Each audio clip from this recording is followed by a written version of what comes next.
Where? Hello? Okay, I put it on monitor 3. That's fun.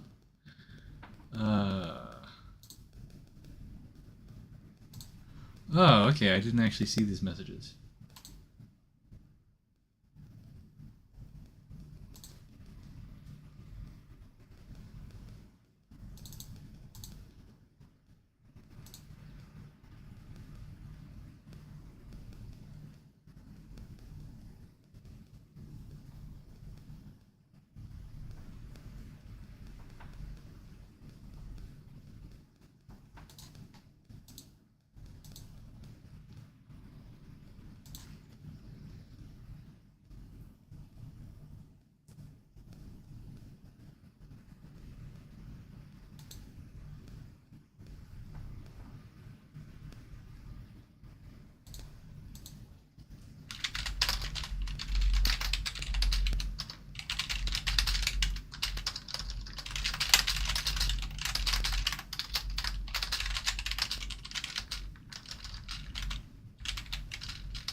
Okay, responded to him.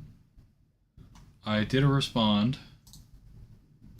You know, because I don't want to be rude and just keep him waiting. I'd rather keep all of you waiting.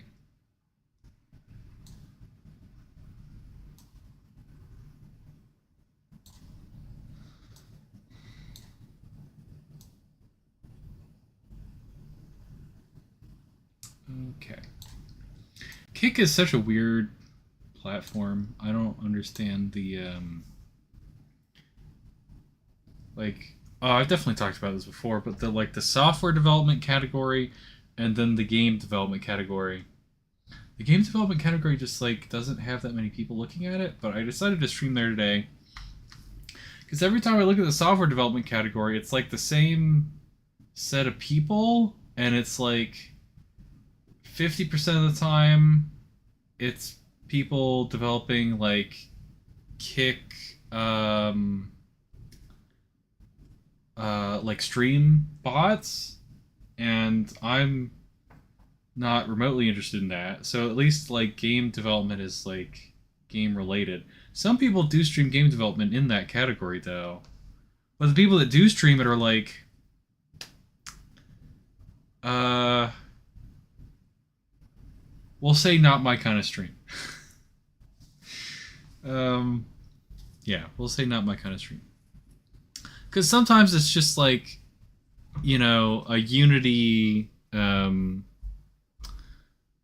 screen and nothing's happening and there's music playing and that's it. So like that's not very interesting. I think the game dev scene channel seems more likely to have like real people doing real talking things. So like, you know, maybe I'll get lucky today. I don't know. Who knows? Anyways, we should do things.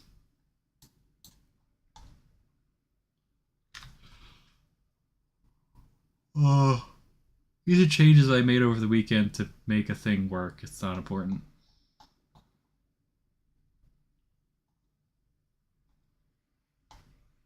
Oh yeah, that's funny. Um,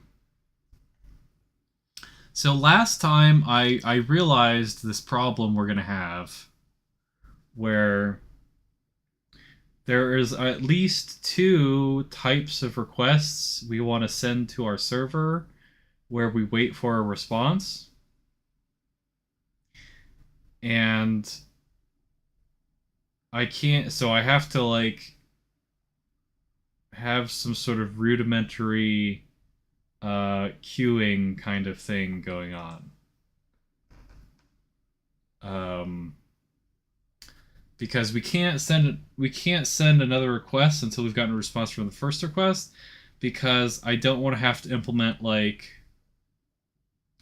I don't want to have to make my client parse the contents of the message that it sent and then like encode in the message what it was responding to, what kind of like message it was responding to, what category, because there's like 7 or so different types of messages I want to send to the server. Yeah, so rather than having it do that, and then I'd have to have like a switch statement over here on the client side, and then I'd have to somewhat complexify what the server is sending over. Um, actually, like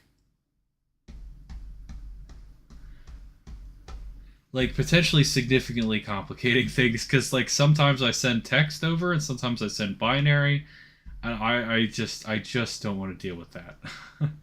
I just don't want to deal with that. So I'm gonna implement this kind of like hacky solution, and then we'll see what happens to it. Okay, cool. The notification is sent, and people in my server that want to know that I'm streaming will know that I'm streaming.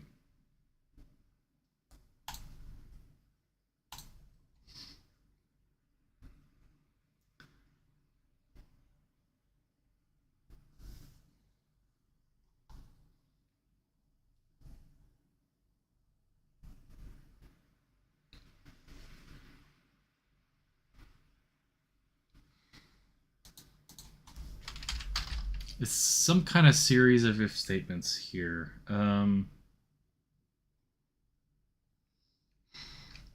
It was clear to me a minute ago, but then I started streaming.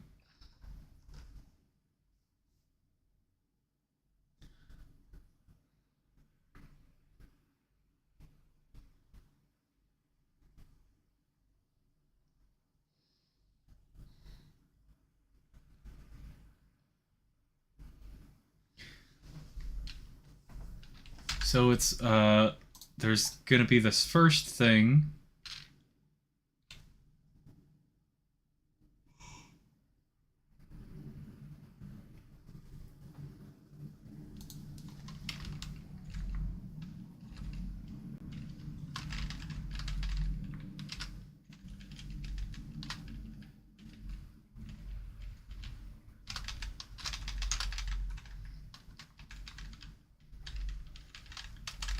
I don't know what like reasoning I had for organizing these things like this. It's a little bit silly.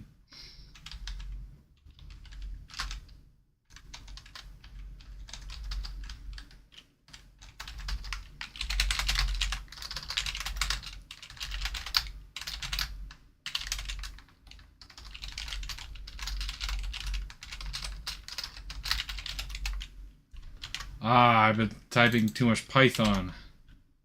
Classic.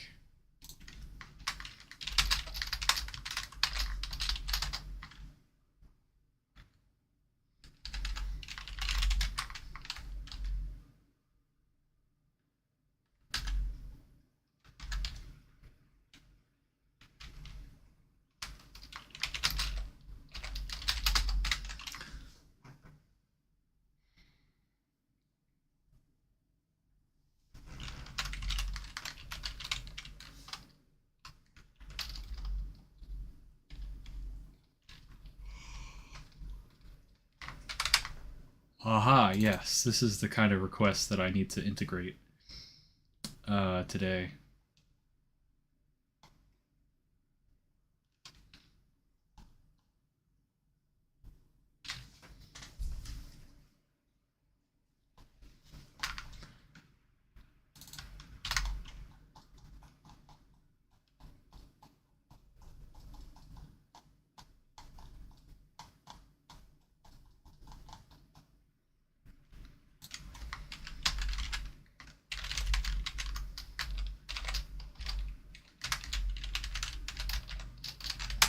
What's happening here?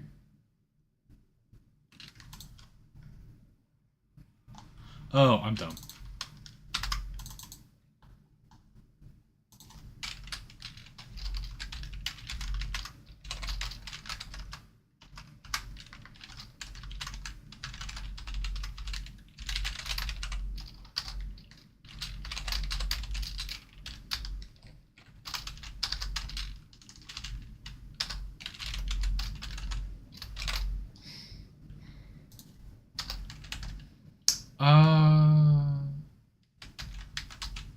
Do I just do this? I don't know that I just do that. You return something. You return an array buffer.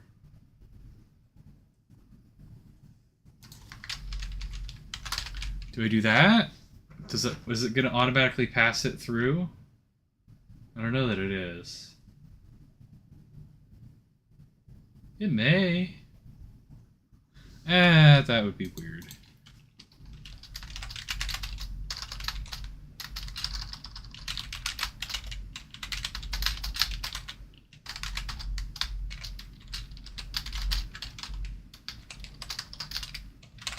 I mean, it wouldn't be that weird, but I just want to follow the same pattern as everything else.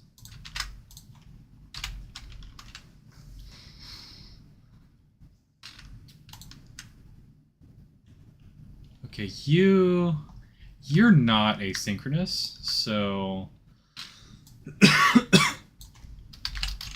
so actually we're gonna do at least two things here.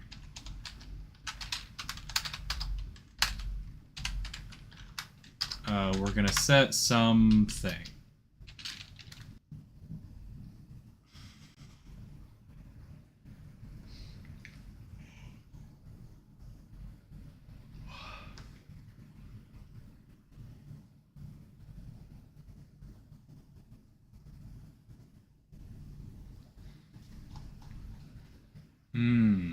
Okay. All right. We're doing some more time storage things.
My choice of capitalizing things, I notice, is like pretty inconsistent.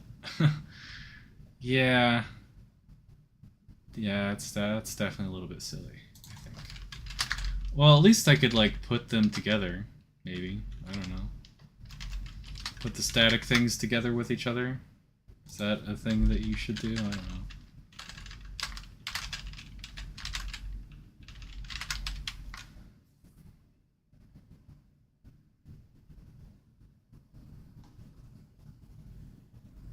Not static, but I don't know, constant. Static is like an overloaded term. Okay.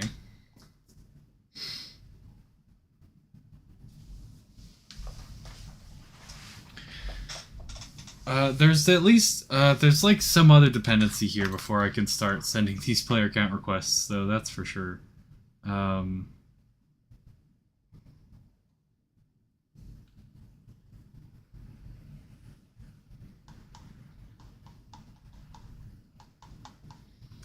is it this? Yeah, it might be this, I think. Yeah, I think it might be that. So the socket needs to be ready to send things, right? We know this much.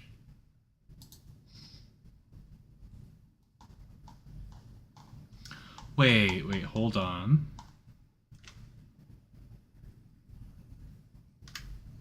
Okay, it's connecting, open, close, close. So there's no state that's like waiting. Of course there's not a state for waiting. What am I thinking? That's dumb.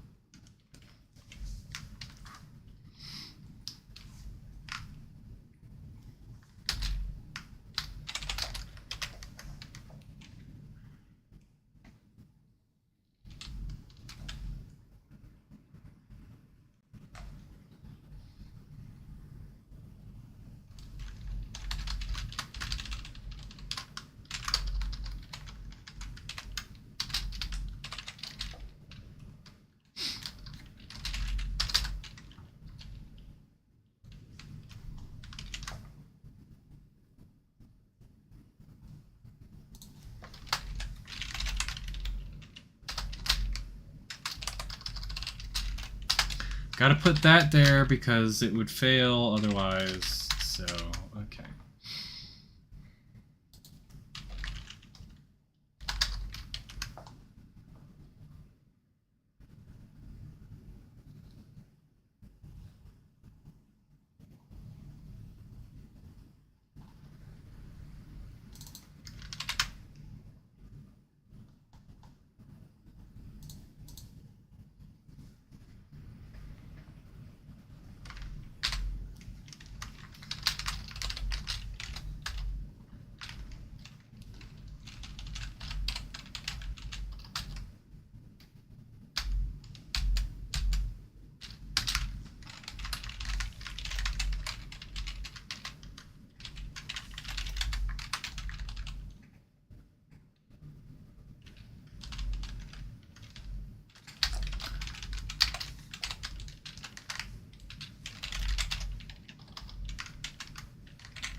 I don't know why I'm coughing. Man, this is a really long line. Hate that. Don't enjoy that.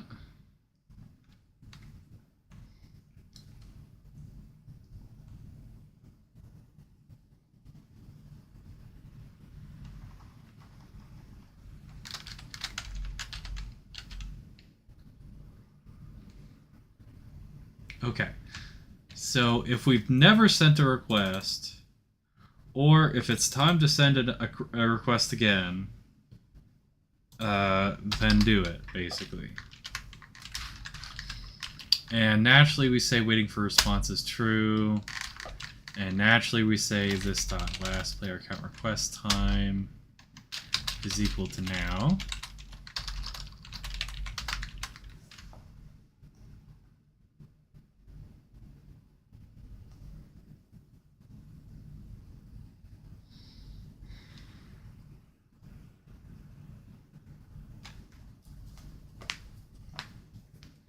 Okay. And then once we've loaded the results, we're no longer waiting for a response. That's certainly true.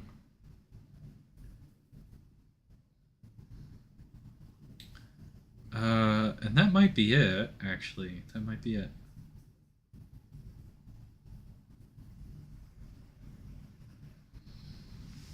Okay. Yeah, basically, as long as we set this to true, we're good. And then setting it to false here. Yeah, that's pretty good. Okay. I like this. And now we have to allow for the possibility of the of other kinds of requests that we want to send that are actually more important than this. Let me think. Well, for example, the initial info request is going to be more important. Yeah, that's certain. That's certainly for sure. Surely. Oh boy. Oh man. Waiting for a response though needs to be set to false. Needs to be set to false. Okay. So I think we're gonna glom this stuff into here. Kinda. Yeah, we kind of glom that stuff in there. Maybe. Well, maybe we kind of... So, certainly we're going to be like, this dot waiting for response is true here. We need to do that. Or else, the second we've created a WebSocket, we're going to go ahead and start sending this request. And then we're going to get this request back. Or, like... It's gonna be like racing, right? Like, the response that this gets is going to race with the response that this gets. And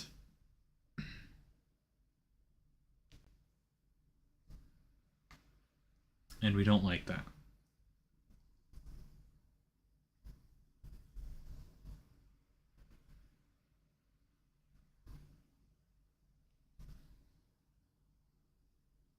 Is this totally unnecessary? I feel like it's necessary still, but I don't know.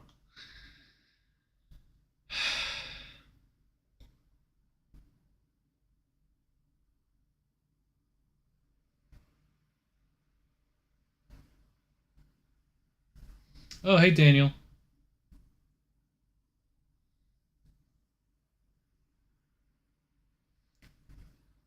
I'm still working on the thing, but I'm here. Cool.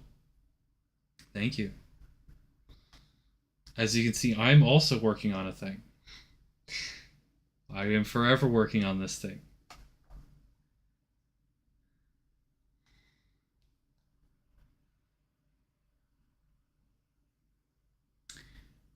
Is me trying to prevent this race condition totally premature, or is it actually smart? That's what I'd like to know.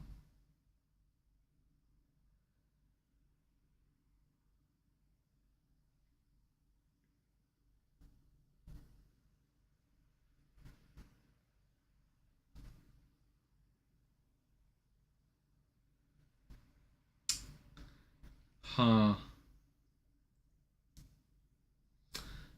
Yeah, actually, I think this stems from the fact that I just don't understand how the WebSocket client works.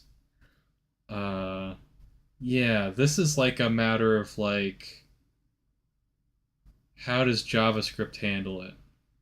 Huh.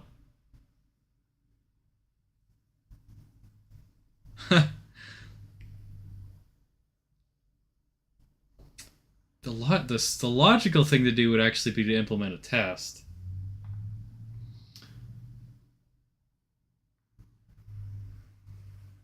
How often do you think will happen?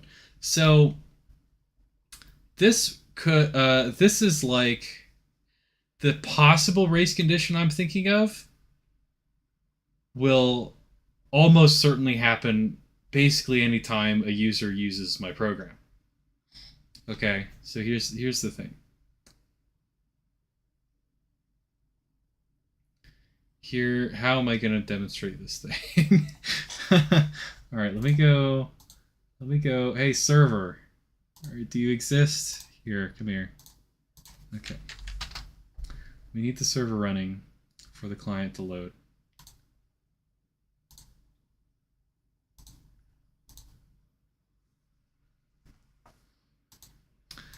I do need to fix it, but I don't know if it's a problem. That's the funny thing.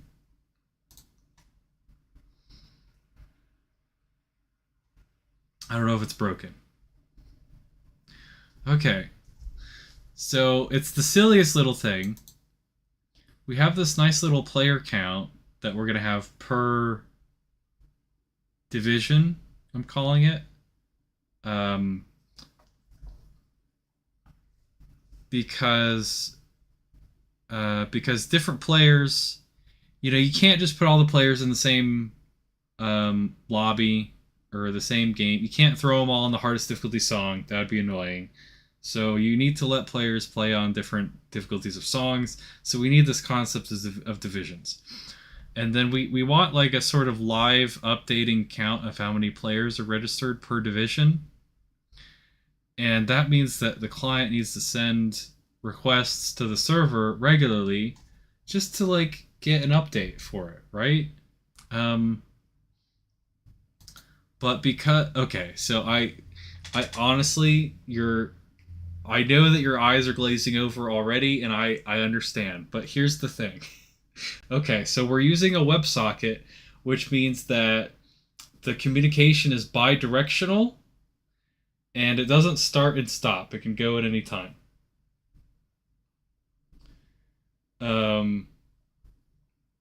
And so the WebSocket communication is bidirectional. So if I need to build the concept of waiting for a response from the server, because it's not like a normal API, it's a WebSocket connection. Okay?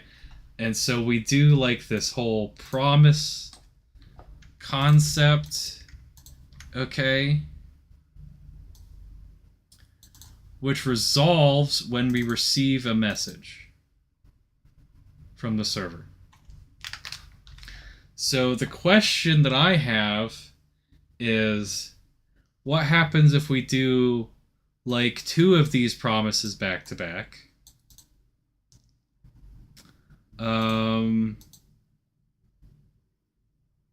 Oh, actually, I just figured it out, I think. I just figured it out. This is where it will break. Yes. Okay.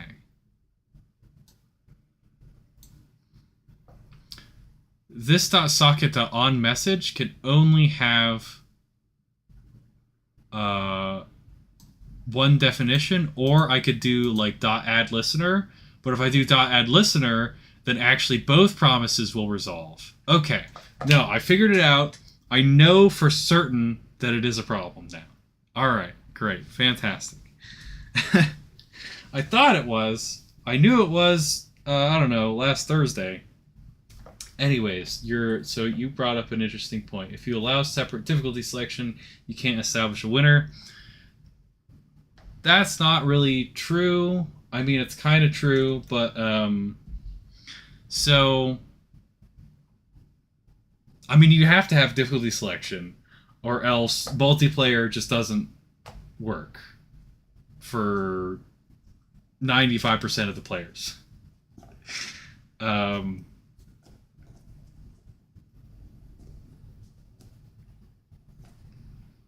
Yeah, I can't, like, you can kind of think of some cute ways around it, but it just ends up wasting some people's time at the end of the day. So here, I'm copying off of Trackmania, okay? How Trackmania has divisions in their multiplayer. And Trackmania Cup of the Day. And yeah, you can't win my quote unquote Cup of the Day unless you're in the highest division. And that's how it works in Trackmania as well. You're not going to win Cup of the Day unless you land in the highest division.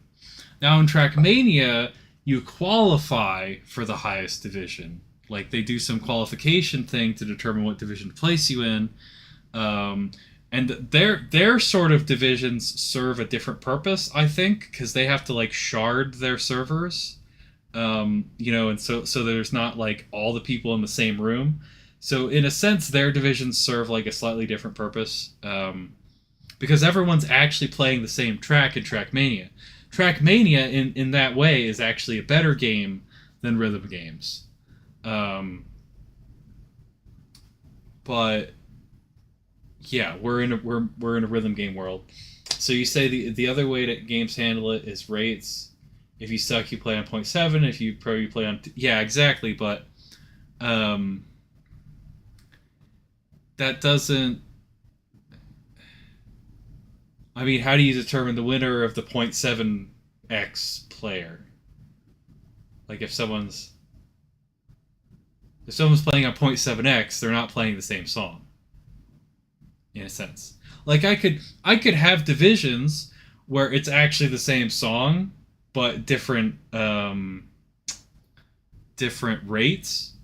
As like if that's a fun event that people like, then we could do the divisions that way. It's just that's like really easy to do. And then you say percent accuracy. Well, it's not fair though,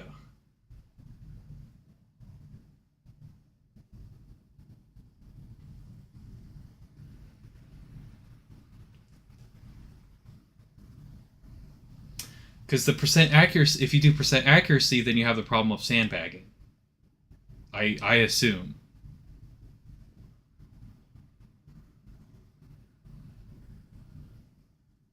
I still want being on a higher rate.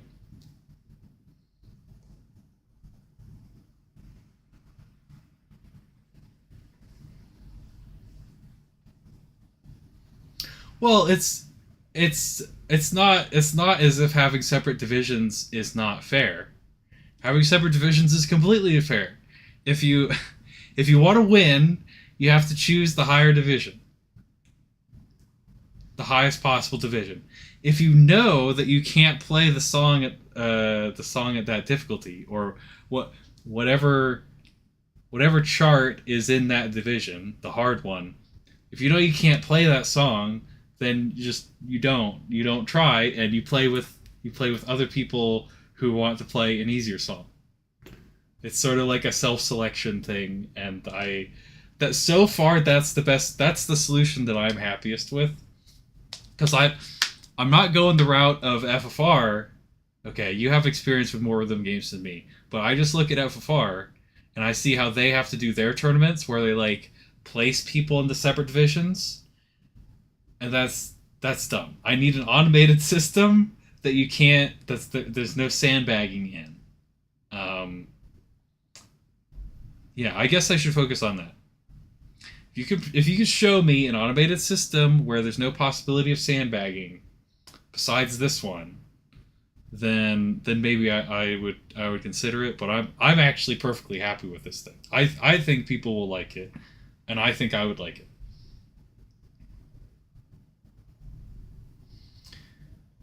Imagine the scenario where four people enter one lobby and play together. Are you saying you're going to let them play a different difficulty in the same lobby? I'm not totally sure I understand. Maybe yeah, maybe that's what's going on here. Is there like there's like some confusion about what exactly I'm talking about. So imagine the scenario where four people enter one lobby and play together. So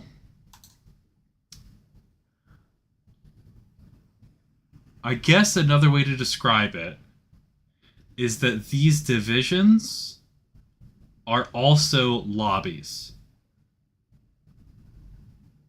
if that makes sense. Technically, I could have like a shared chat room here where people are selecting their division.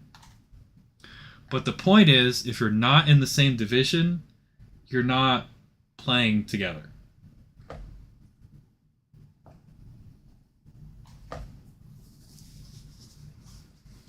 And once it's all sort of synchronized, so that's another thing. Okay, Okay, we have that in Quaver. It works. They were auto hosted. Yeah, so that's what I was about to say. Is that these are auto hosted. I like that term. Um, so like on a regular basis, once I mean, there's sort of an example of it now. I have just like a sort of a fake version built into it. Um, you have a certain amount of time to go pick whatever lobby you want to be in, and then the match starts, and then it runs.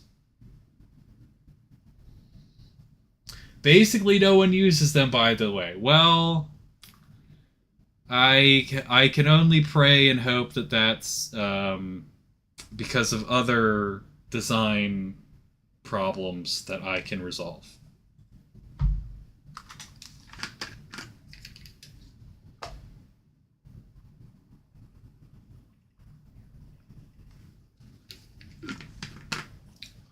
Because the point of this is that this is like a tournament. Does that make sense? These are like, so in Trackmania there's like prestige associated with winning the Cup of the Day. I don't know how to design a game where for prestige, I don't know how to like communicate that exactly. Um, but it works in Trackmania, so I feel like it should work over here. Does that make sense? Um, yeah, these are tournaments. Like I don't know how else to explain that. These are tournaments, therefore people should want to play in them. And I don't know, you'll have some sort of badge or some sort of count on your profile that counts how many tournaments you've won, and people will brag about it or something.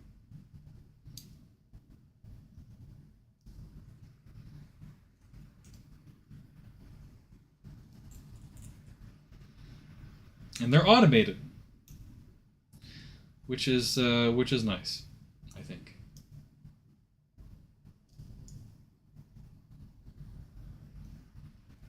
I will not be allowing people to make custom lobbies at first, because that's hard.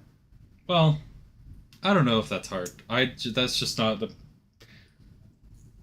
I don't plan to have that in the demo, I guess.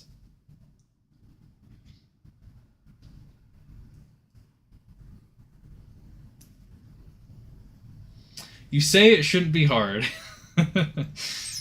You say it shouldn't be hard.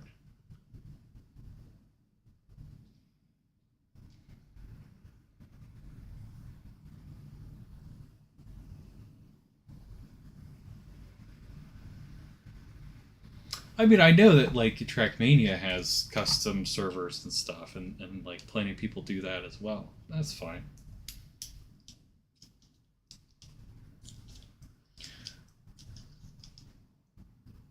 A lot of people are going to say that your multiplayer sucks if you can't make your own lobby.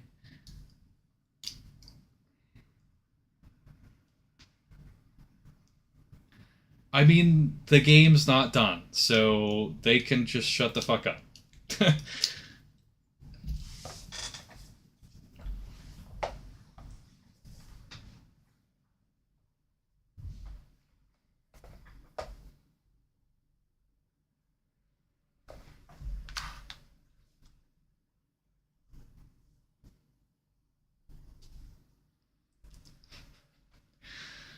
I mean, that's really the answer.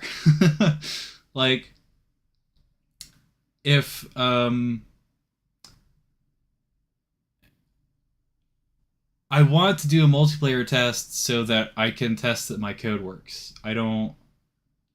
I mean, of course, I'd like people to like the what they see of the game, but I don't. I also don't get like I don't think people are gonna want to like, oh hey, here's this. That I think it works fine for a demo. Okay, because for a demo, people are gonna be like, okay, what is this demo for? And I'm gonna be like, the demo is for this one thing. This one thing is what the demo is. So if some idiot comes along and is like, hey, where's this other thing? And I'm like, it's a demo. The demo is this one thing. So deal with it. I don't I don't know how else to communicate that thing. People are gonna be assholes regardless of what I do, anyways. So like, why should I care?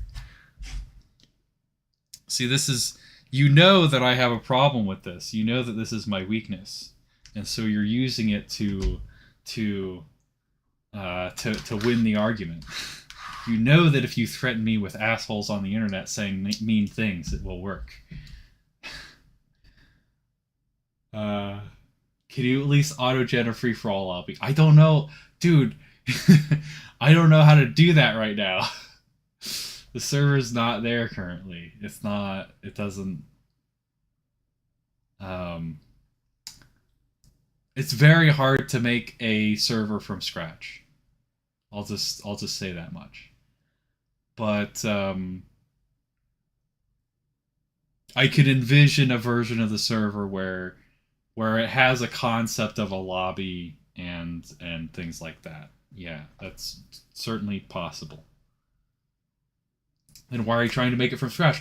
Because if you don't make things from scratch, then the world ends. Okay? Then society collapses. If you don't make things from scratch, then society collapses.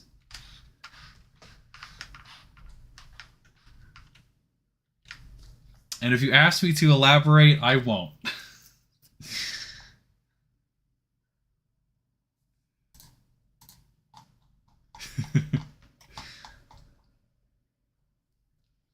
Ask ChatGPT to write it for you. Or you said ChatGPT. I mean, ChatGPT already did write a non-trivial part of it for me. I kind of know how I would do, like, sort of freeform multiplayer, but like where you can make your own lobby and stuff like that. And that's, I mean, it's possible, but it's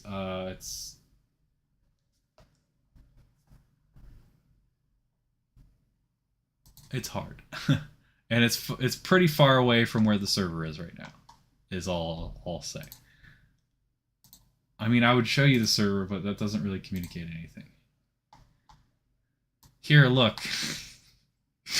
Here, can't you tell just by looking at this how not ready it is?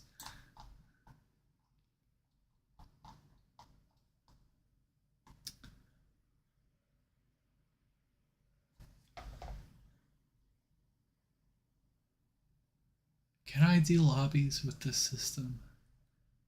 I think I can, but it's just, it's kind of hard.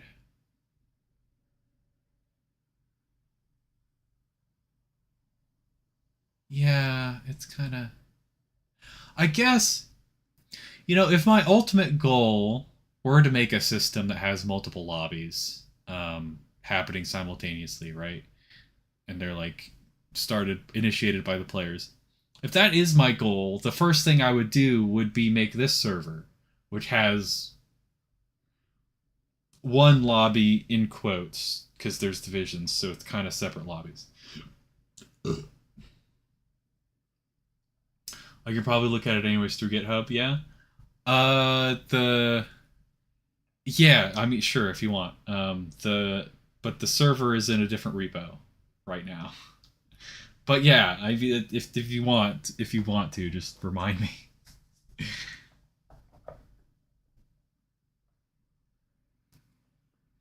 I don't know why you would want to, but sure. Sure, why not? Do you know how to code in C? Okay, here's the oh, C is way harder to code in than JavaScript. Just throwing that out there. I mean, I say that partially, like, C is certainly harder for me because I'm just worse at it. Uh, I don't have as much experience with it. Maybe you would take to it quicker than I have. I don't know.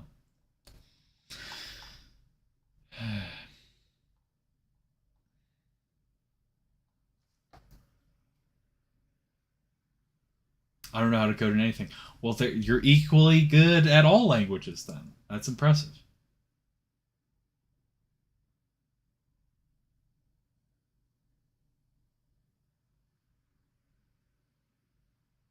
I'm gonna use Zig though because it's better. Okay, I'm gonna have to add that to my list of banned terms.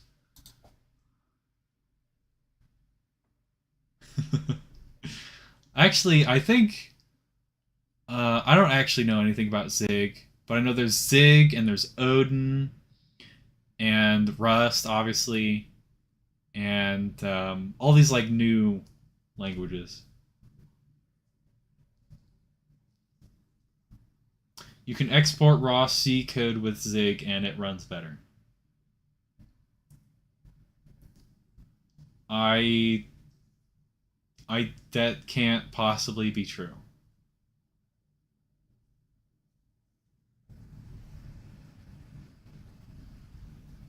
I don't know. I mean not the exporting raw C code thing. That's fine.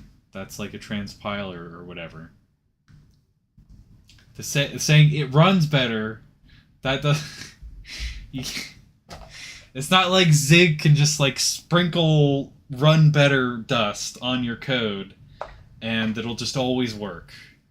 I think it's a little bit more complicated than that. Cuz surely like what if you just took the C code that it outputted? Here's a proof, all right? You take the C code that it outputted that runs better, and then you put that back in Zig. Is it then gonna make that code run even better? And then you could just do that infinitely, and then you have infinitely fast code. Because if you can do that, then that would be interesting.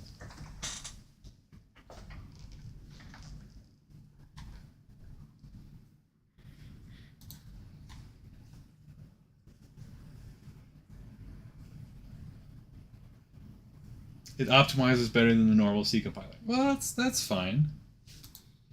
That's possible. It's just a you can write a better C compiler. Yeah, I believe that. I would believe that. But compilers aren't necessarily that important. I think like a faster compiler. I don't. Given my vague understanding of compilers, I struggle to imagine a new C compiler that's that much faster. Is the thing. But I don't want to try Zig anyways. So, and maybe I'm being unfair, right? Like I haven't tried Zig, so like why am I just like automatically poo-pooing the idea of it? I don't want to try Zig right now. I want to finish coding my thing in C, because that's hard enough.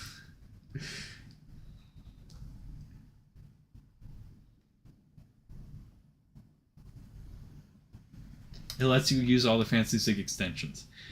Yeah, I'm sure Zig is great. I'm sure Zig is fantastic. You know what? You're right. Zig is amazing. I'm just not going to use it anyways because I'm a terrible person. You can keep coding in C and just compile it with Zig. I don't want to learn how to do an additional thing currently. But I will file it away in my back catalog of things that I could do that might be productive.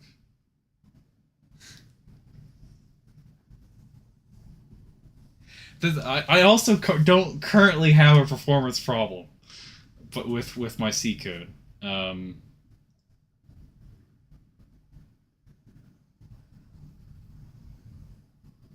Is that true? No, yeah, I don't think I do.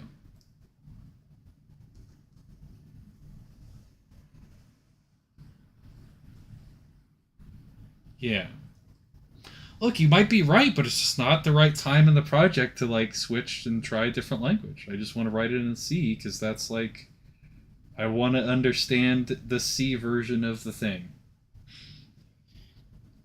You know, I haven't done a lot of C programming. I just have to appreciate the C version of the thing.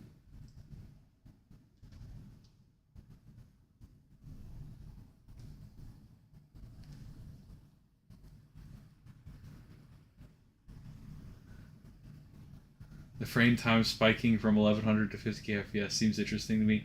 The server, again, it's the server is what's in C.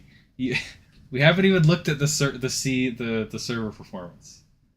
Um, and then like if we want to rewrite the client in Zig, sure, I'm sure it would be infinitely faster. That's not something I can really. I mean, it would be faster if you write it in any language that's not C. You write it in Rust, you write it... Even, there's a chance that if you wrote it in Python, it might even be faster. It just depends on how the... depends on if you use the right library to do it, right?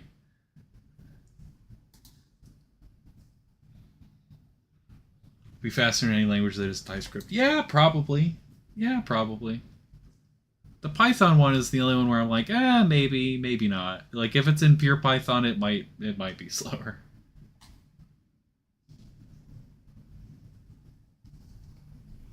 Well, yeah, like if you there's a lot of different versions of Python, right? And it's just like the more stuff that you could do that isn't natively in Python, the faster it will be. Kind of.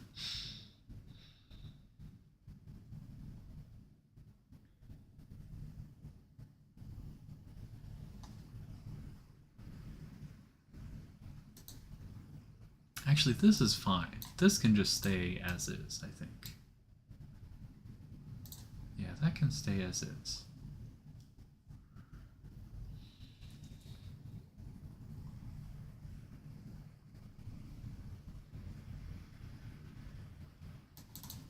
And this is not asynchronous as far as I know. Why can't I go to you? Thank you. Okay.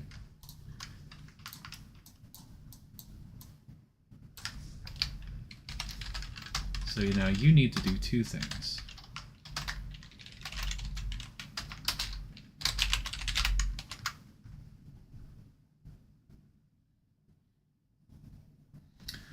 Lua JIT plus EFFIL. I don't know what that is. EFFIL? No idea what that is.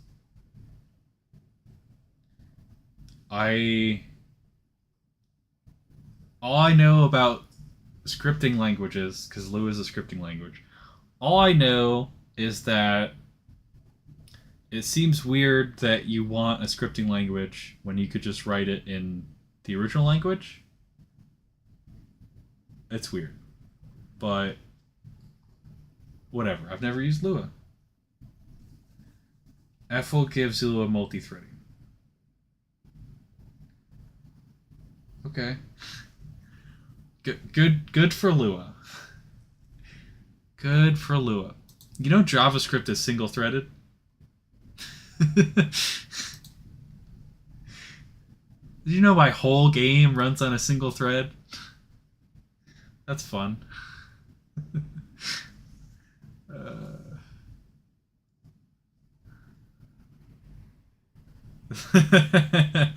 That's why you dislike it so strongly. Yeah. That's not why you dislike it so strongly. Okay. If it runs good on a single thread, then it runs good. And you can't dislike it.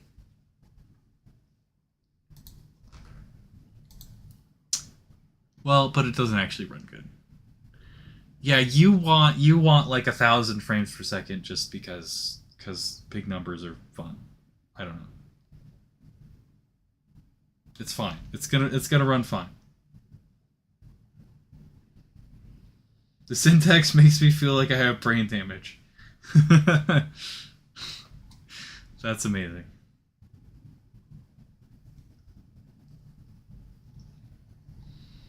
Input latency. Yeah. That makes sense.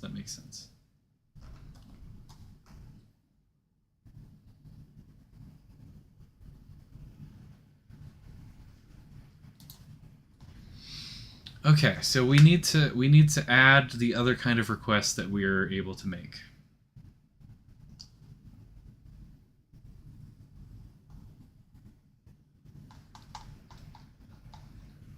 Which is not this one, I don't think.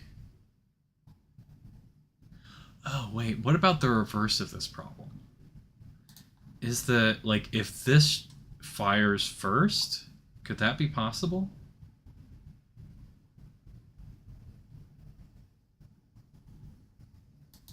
I don't think that is possible. No, that's not possible because the only way that this socket becomes not undefined is here. So that's okay. So that's fine. So this will for sure run first. That's good. That's good. We don't have to worry about it then.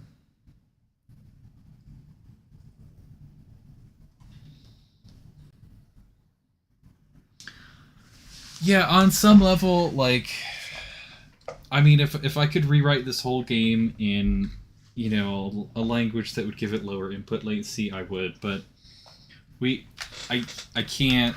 I have to finish the game. I just have to finish the game. I don't have time to rewrite the whole game in a new language. It's gonna come out as however it's gonna come out in the end. You know, the problems that it has will be the problems it has, and I'll try to fix it the best I can. But yeah, I don't know. It's yeah, maybe I can do an automated port of it somehow. I don't know. We'll look into it when the time comes.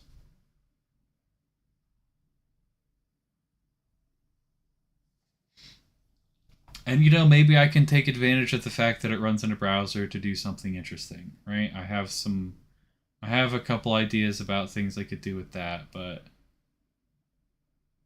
and they seemed cool like a year or two ago, but they're seeming less cool now. But who knows?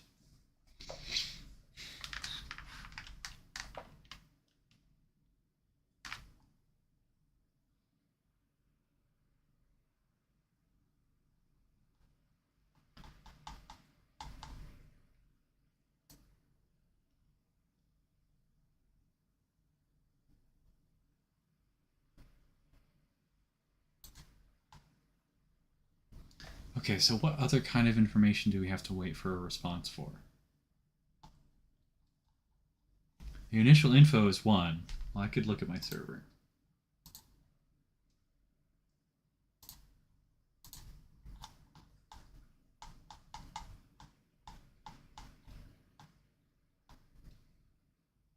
That's not relevant. This isn't relevant. This is... We already looked at that. So this is the 1 that we're already thinking about. This is where you register for a division, but this isn't two-way. This is just we send it. Okay. So the other kind of request I was thinking of is the name request. All right, that's fine. So for now, the player count thing should actually be working, I think. Okay, I guess we try running that.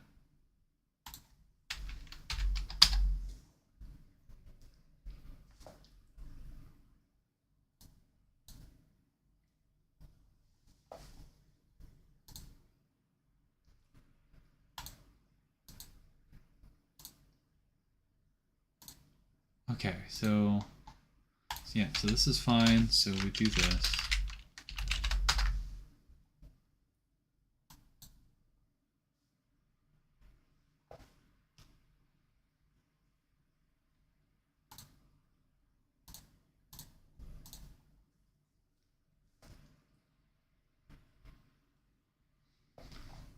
Oh, okay, interesting.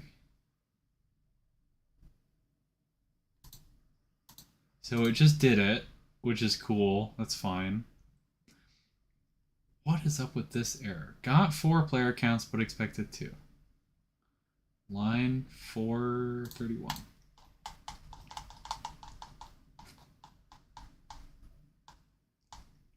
Expected 2.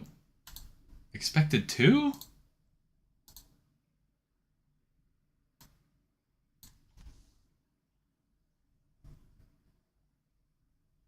That, why does it, huh?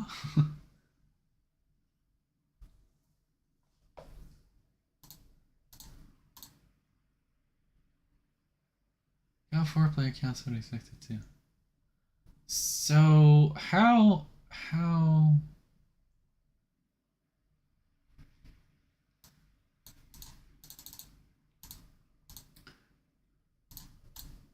This table data 0.length. So am I being dumb and I don't remember what I'm storing in table data? I thought.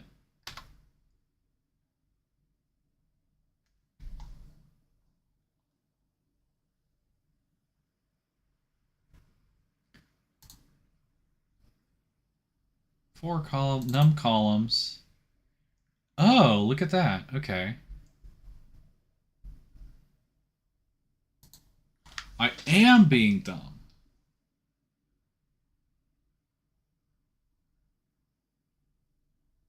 Why does the table only have 2 columns, though?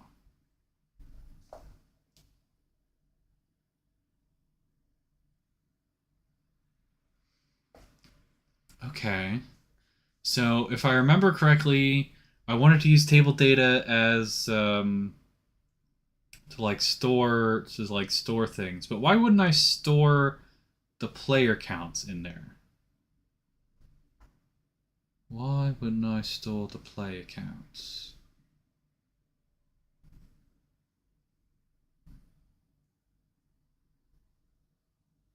I guess.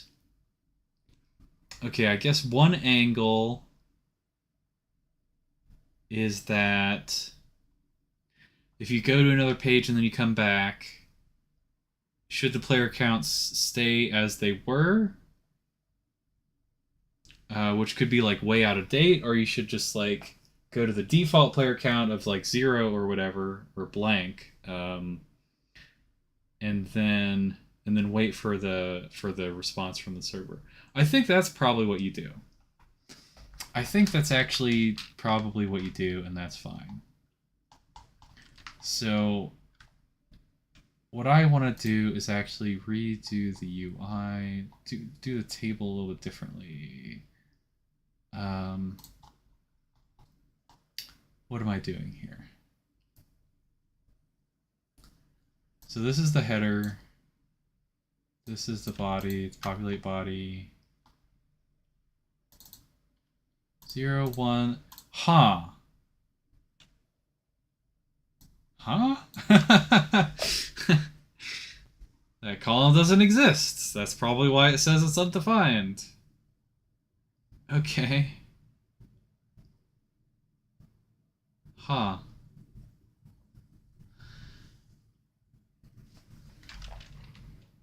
Well, we'll just do this for now. We'll do empty string. Or we could do like question mark, right? That seems like a slightly better placeholder.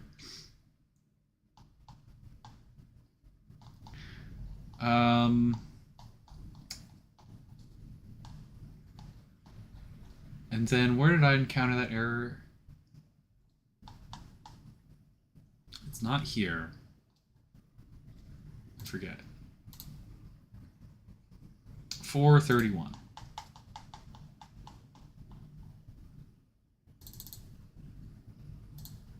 Okay.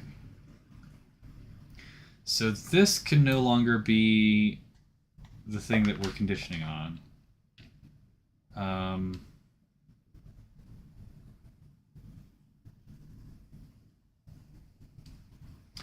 Actually,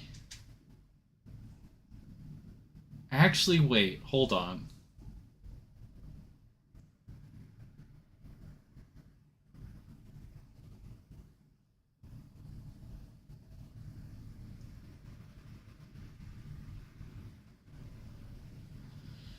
Shouldn't it be... This is an even different problem than I thought it was. Table data 0.length is... You're gonna go have dinner. Alright, see you later, dude. Be back in a bit. Alright, hopefully I'll still be here when you get back.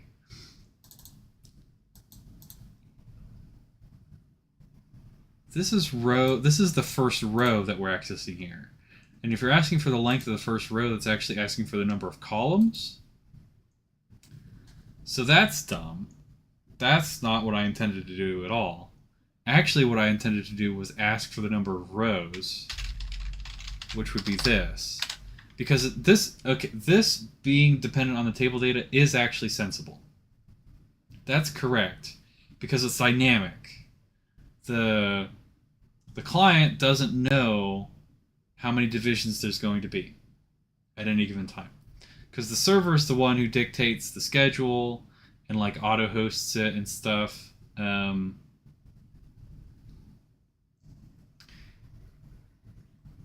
server's the one who dictates the schedule, and so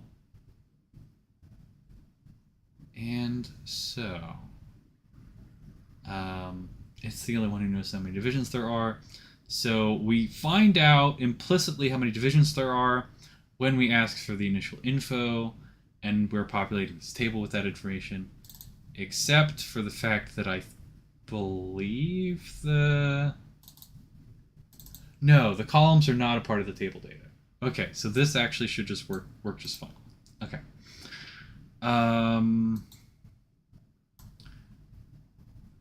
However, do I need the player counts for anything? Do I need to reuse this information?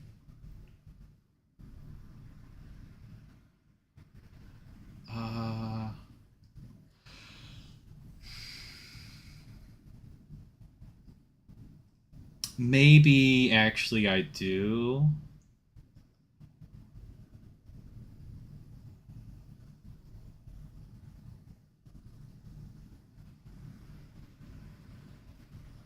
Do I want to store the player counts in the table data?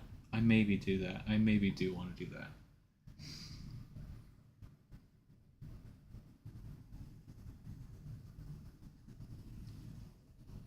Maybe I don't know. I don't know why I would want to, actually. I was thinking like I could do conditional formatting based on the player count, like if it's below some number, then I needed to like change the color of things. But I'd probably just do that right here, like when we get the player count update, and then I actually wouldn't need to store it at all. Okay.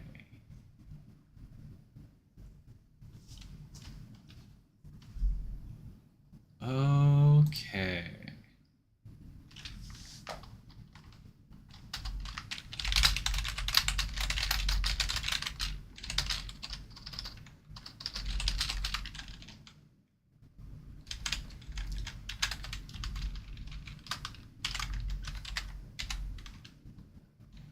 Oh, I'm being dumb.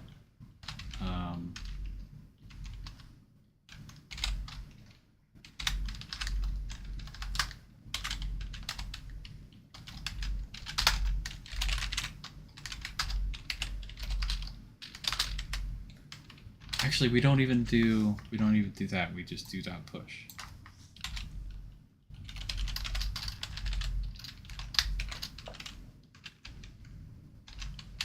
I mean, I'll just go ahead and do this because that does feel a little bit nicer.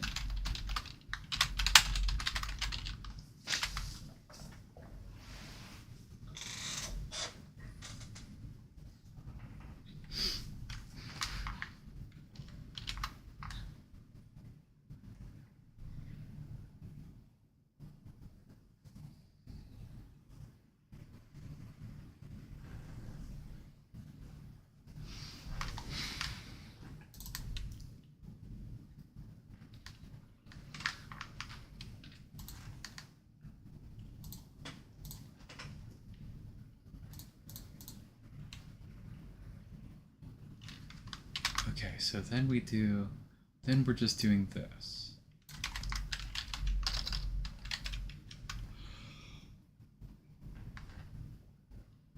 Dot toString.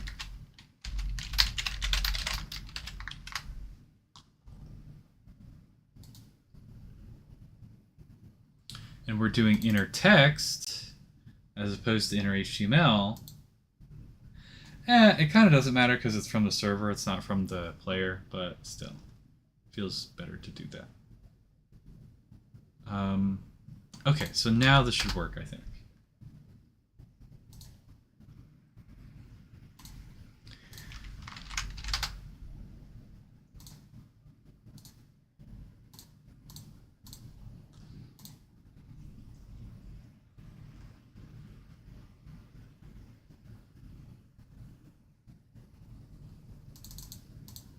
Excuse me. Oh, actually, I know what happened. This should be here. Yeah, that was my bad. And I think the player count is going to be slightly wrong now.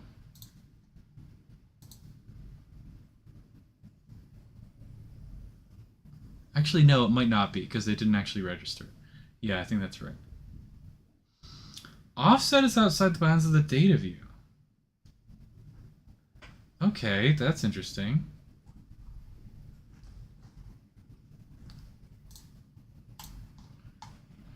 Explain that to me.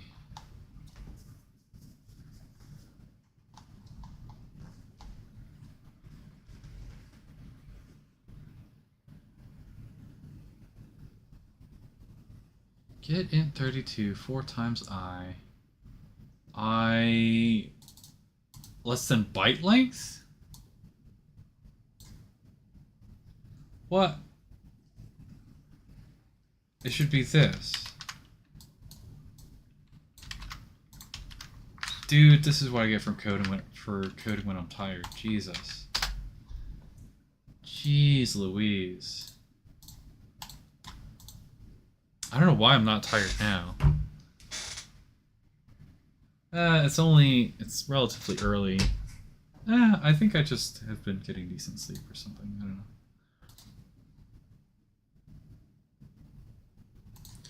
know. Okay, so this is not updating. Why?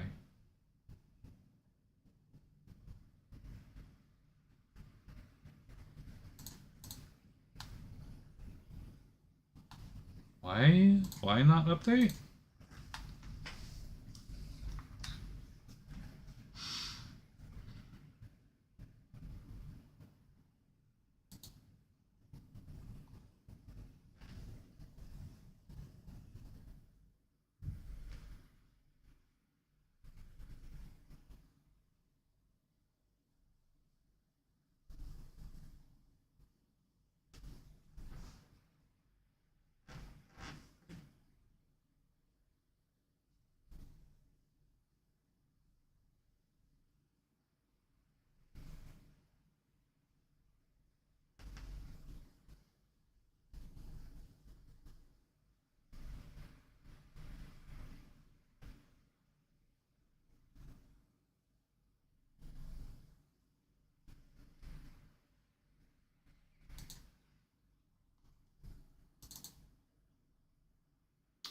Query selector all.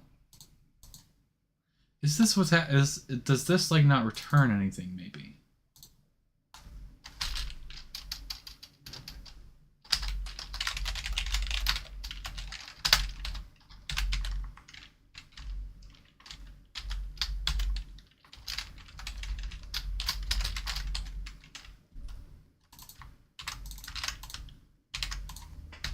That has to be what's going on.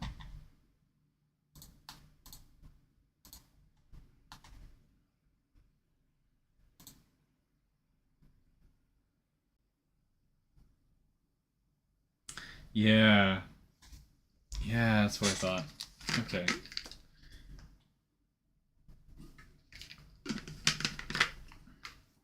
Was this ChatGPT's doing?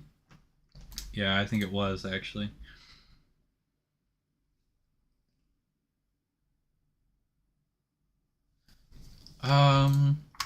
I can kind of test this, I think. Right? I can kind of test this in the... I want to go back to that exact spot. 431-ish? Yeah, okay. My neck... I messed up my neck. Trying to doing leg raises today. And it's like all stiff and stuff. God, I hope it just goes away tomorrow. Oh man. All right. Anyways, so I can do like document query select. No, not that one.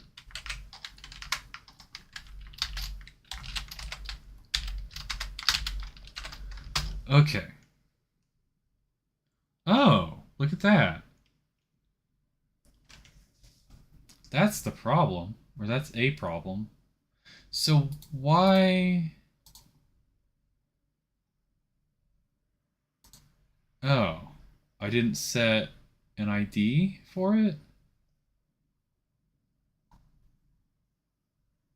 Huh? Huh. I thought... I literally never use it. Whoa, okay. Maybe I forgot that I needed to set that. Okay, that's fine.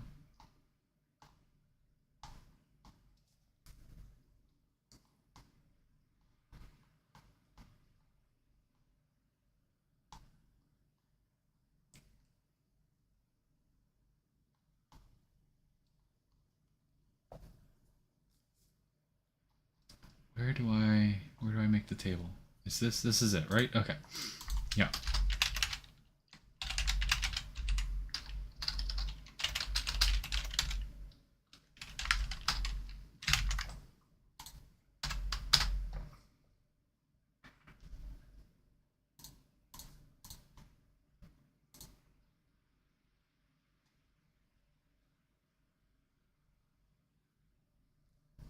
Whoa.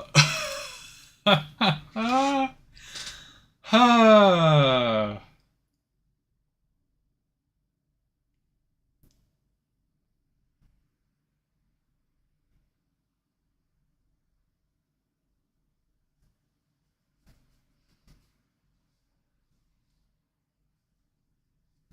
That's a little bit weird. Um, is that just garbage data that is left over? Okay, so what if I do this and that? Ah, interesting.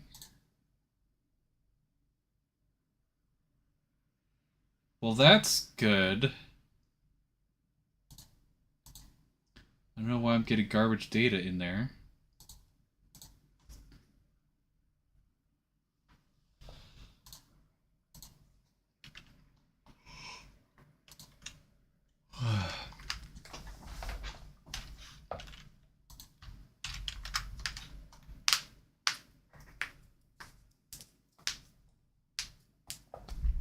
Okay, so this is a server problem. Server, what are you up to right now? What are you up to?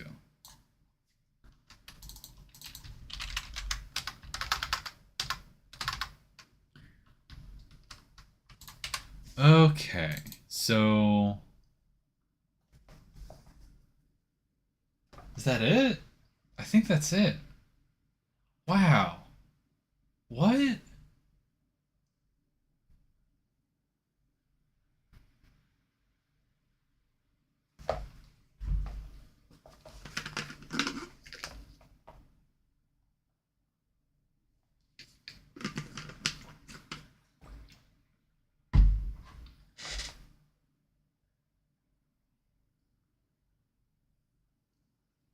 That seems that seems completely insane.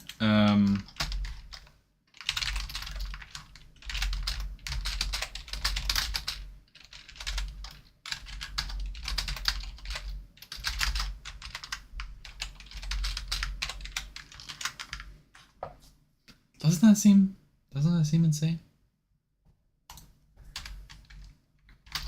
It could easily be that I'm confused and it's some other thing that's causing that, but that's pretty weird. Oh, I should do, let me npx webpack the client so that I stop seeing all these messages.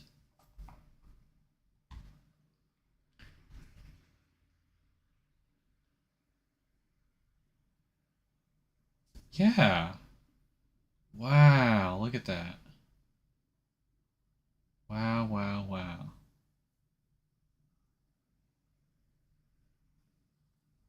Wow, that's completely insane. Okay. And then I select this one.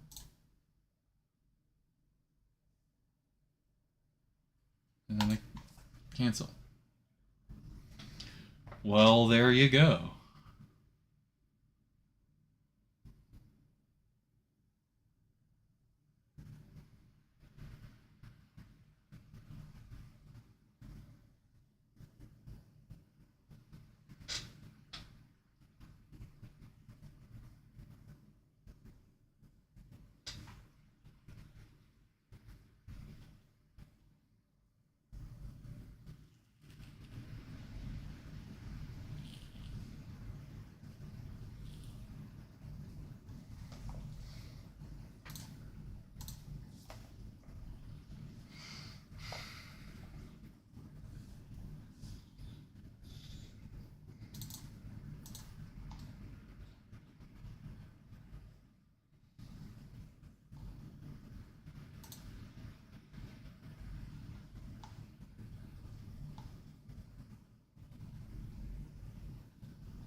Okay. Well, that's actually great. Is there any other kind of test about the player counts that I need to do?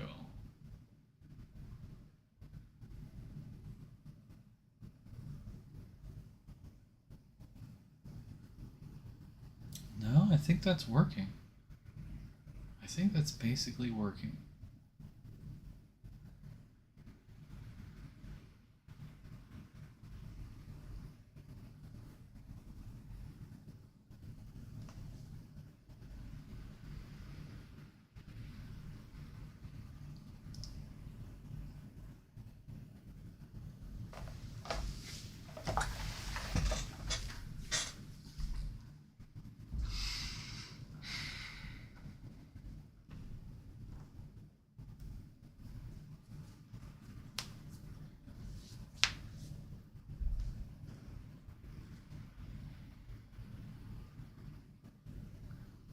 Okay.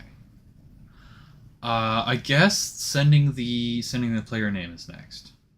Yeah? Yeah.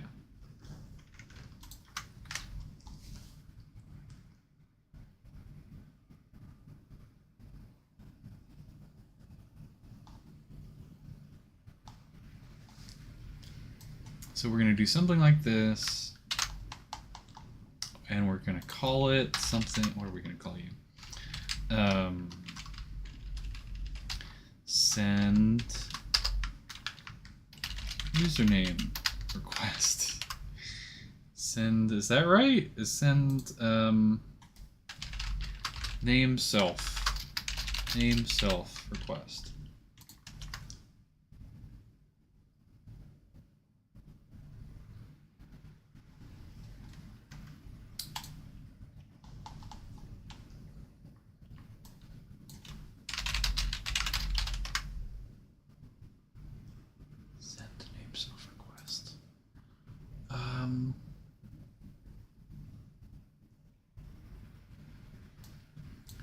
So this is going to be a text message.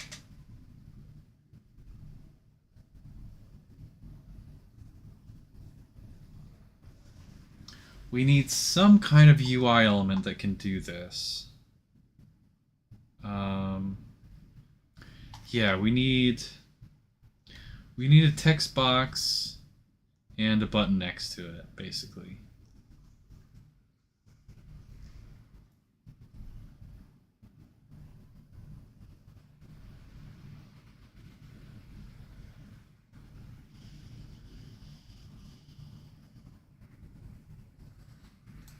Oh, you know what I'm thinking about right now is the fact that I'm gonna want food at some point in the near future.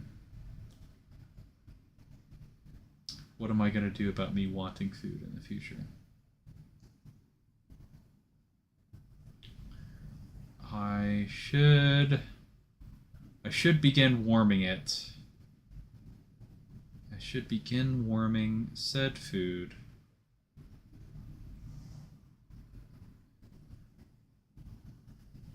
Okay. Yeah, so if I'm going to do that, I need I need like 3 minutes. All right. I'm gonna be right back in like 3 minutes.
Okay.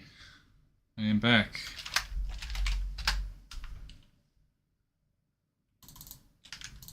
Going to set a timer for, I don't know, 50 minutes. I don't know if I'm necessarily going to stream for another 50 minutes, but like, that's when the thing that I started heating will be done heating. So I certainly don't want to stream longer than 50 minutes from now. Okay. You're not seeing what I'm looking at. I should address this. Okay. So we need some UI element that lets a user pick what username they want to use.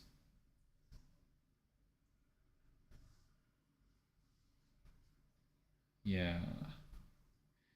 Yeah. Huh.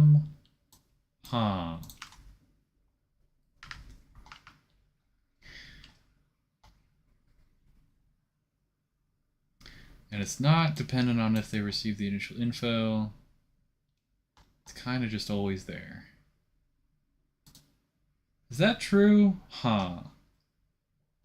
You kind of need... The, like, receiving the initial info thing is like... Please wait while I check that the server exists.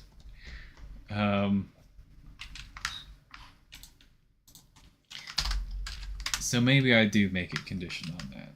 And we just need some kind of spinner that has to be there.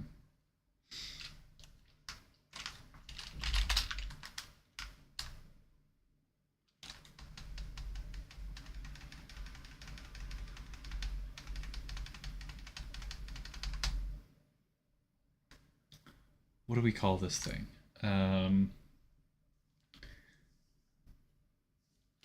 Username div.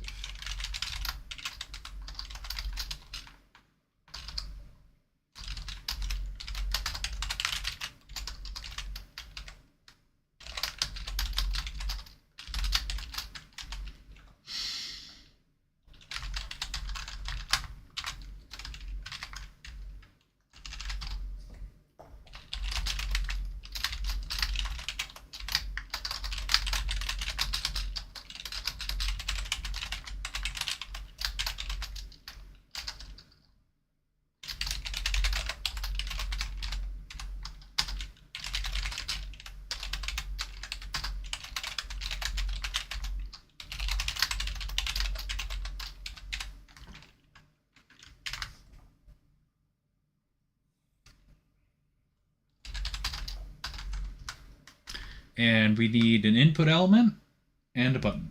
I'm back. Did you finish yet, Raffle? Yeah. No, not yet.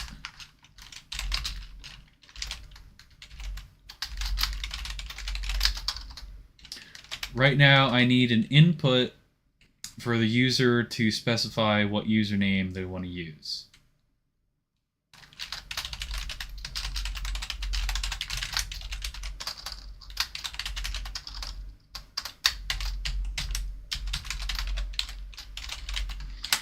And then we're going to send that information to the server at some point.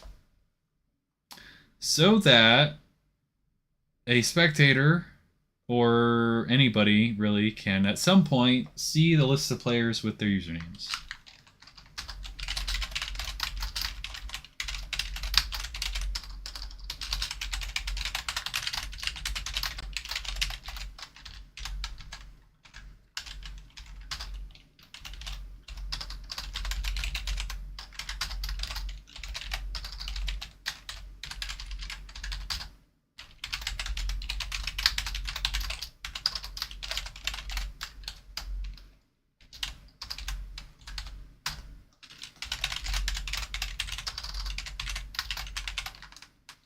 And this button is going to say, I don't know, submit or something.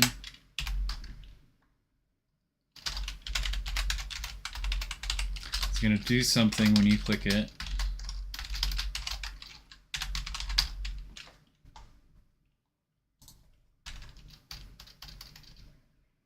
Input doesn't really need anything, I guess. Although, there's a basic... What's the default? Because there's a lot of different kinds of inputs. I forget if I have to specify what kind of input it's going to be. But I know that on click we're gonna do like send name self request. Aha! And so for sure, here we're going to have a string as like an argument to it. Yeah. Or are we? Huh.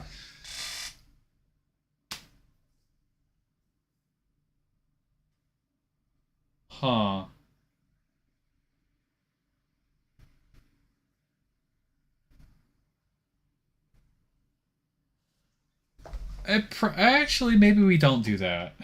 Because we have to do this weird shit. We have to, like, set a variable that says that we want to send the username.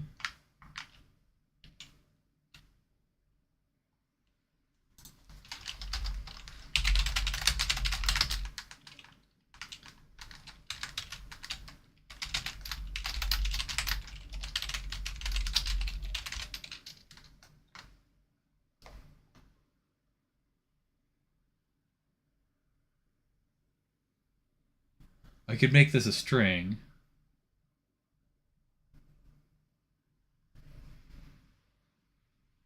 I could make this a string. No, I'd probably make it a boolean.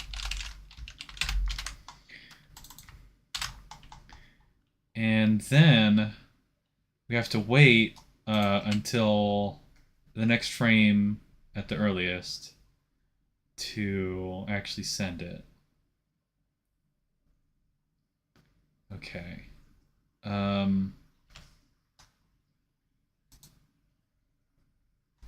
and I think here's what we do. We do, if we want to send username. Is that the only check that I need to do? Yeah, I think it is. Okay. If want to send username, then do that. And then else if. So if we don't want to send the username, only then do we send the player account request thing.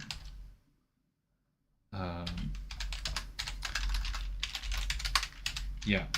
Basically, this is going to have higher priority because it's something the user asked you to do. So that's certainly going to be higher priority. And then we do this dot waiting for response is true. And then we do the thing where it's like this dot send name self request. And we do dot then.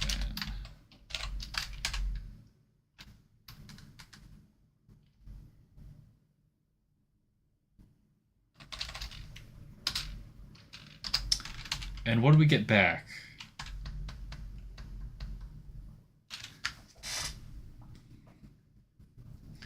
What does the server send back to us when we ask for the permission to name ourselves whatever? It needs to be like a yes or a no saying, I guess 1 byte, I guess. An array buffer containing 1 byte. I think that's what it will be. Array button.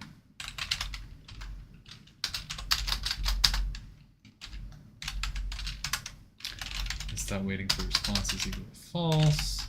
And then, okay, that's another thing.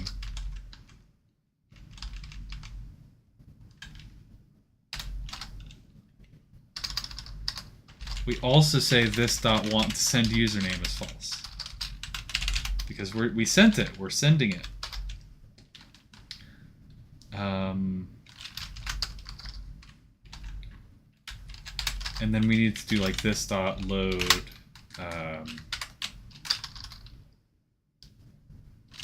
handle name self response, which is a function I haven't made yet, but we're going to handle. We're going to do something to handle it, and we're going to pass in the array buffer when we do that. Yeah, and then this function is going to be something like,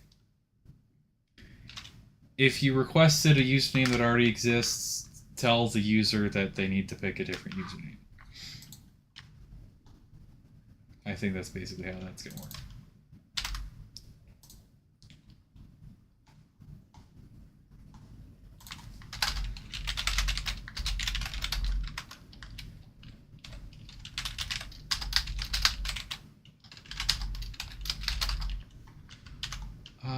Question.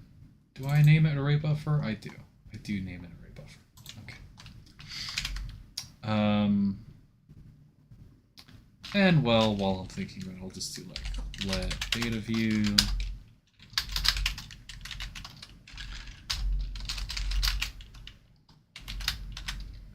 You know, make a new data view around the array buffer so that we can read it, and then we just read the first byte.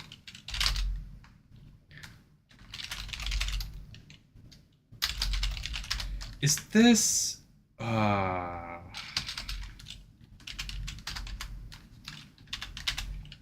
There is no get boolean, interestingly enough.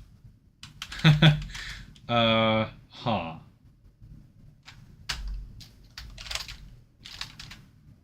Offset 0. So this isn't going to work as is.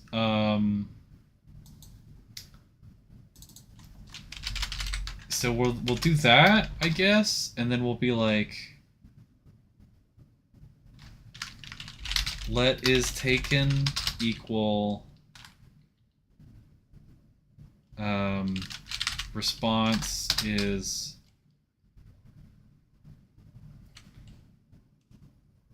how do I want to do this? I think it should send back a 1 if it's not taken.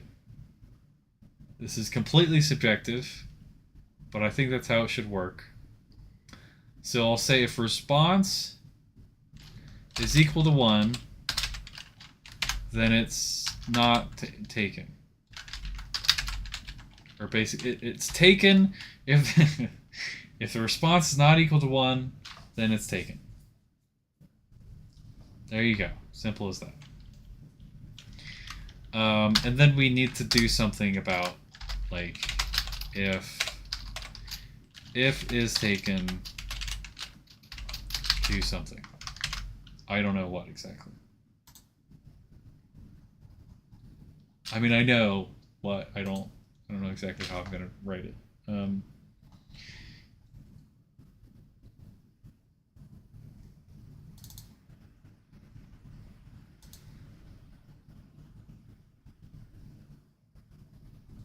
So that's fine. That's all good.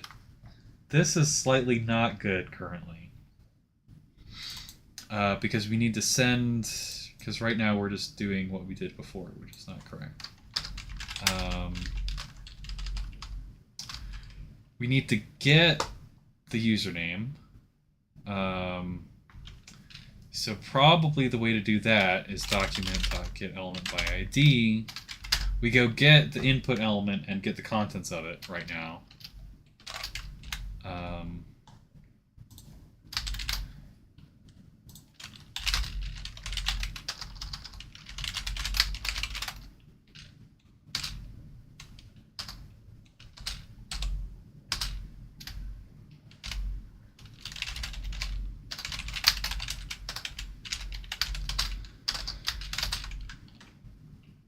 And then we're gonna do,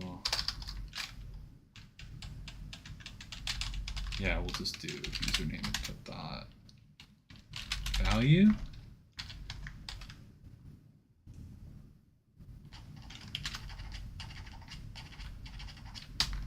Yeah, I think that's right.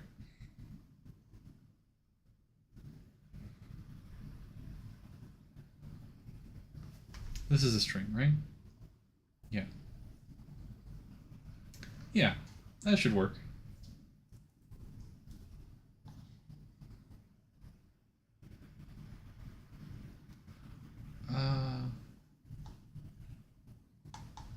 Is this... It's getting an array buffer back, so actually, yes, that's correct. E.data. Isn't there like E.text or something? E.data. No, I think it's just always data. I think that's all. It could be anything, right? Yeah, it could be anything. Okay, whatever. That's just what the interface is. Okay, so I need to give my input an ID.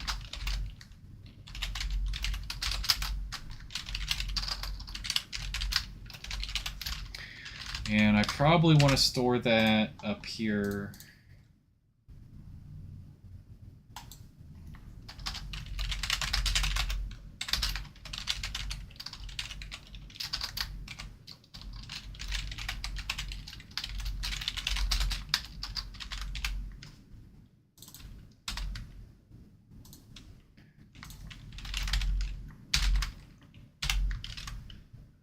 Very good. And then I come over here and supply that here. All right, give me another 2 minutes. I need to go check out my food.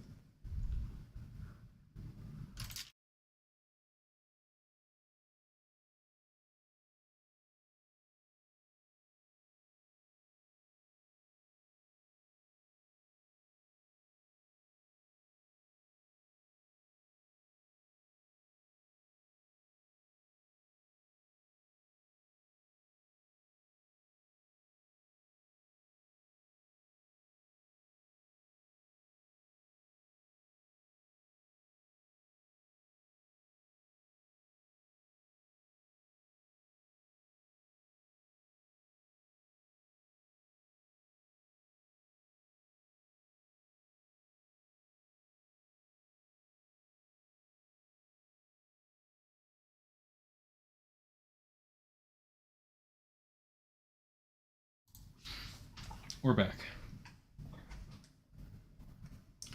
I've been texted. Okay. Nothing I need to address or respond to.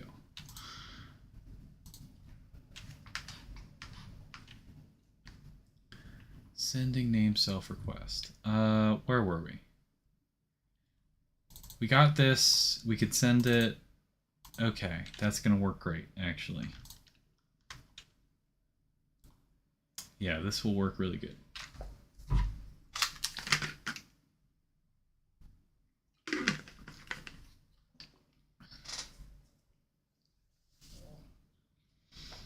Why is this red? It's red because I deleted something. Okay, that's fine.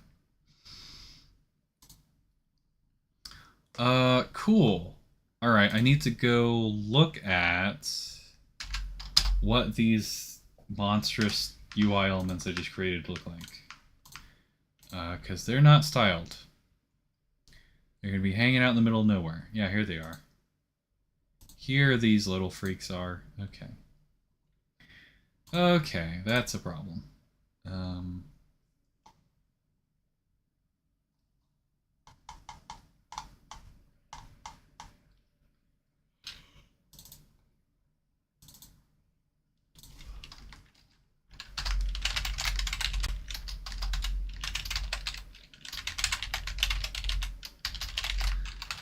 That's that, for one thing. What do I want to use for the input? That's an interesting question. So you're kind of what I want to use. What's... Huh? So I don't know what's styling you. Is it this? Is this where all the styling comes from? Yeah, probably. Yeah, probably that's where the styling comes from. I can find out, I think.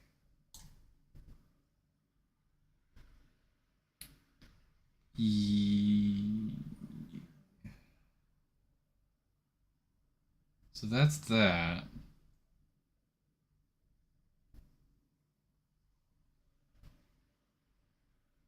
What? What's giving it this cute little underline thing?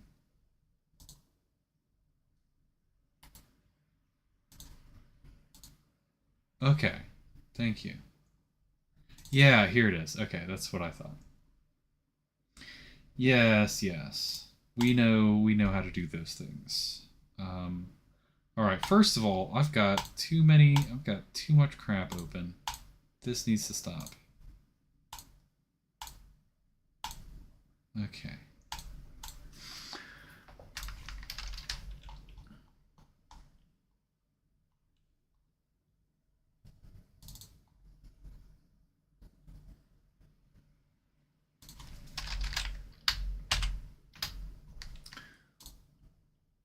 This guy gets an ID. Surprise, surprise. We're going to call it that.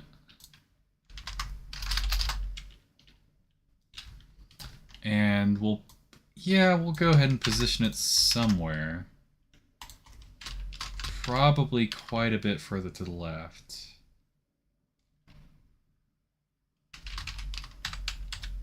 I don't have that much space to work with. It's going to be hanging off the edge. And then we can do this to style the input. How do we...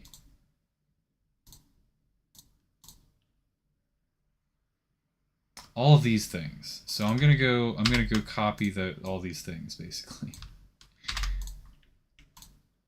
Oh, my CSS is such a mess.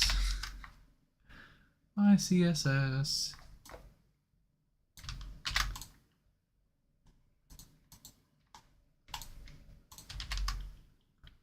So that's not what we want.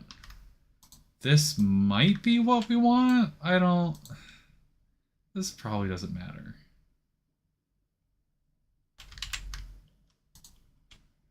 Width matters a little bit. That's fair. Yeah, that might matter. The background... I don't know. Sure. Yeah. This isn't going to give it the underline, though, is it? What gives it the underline?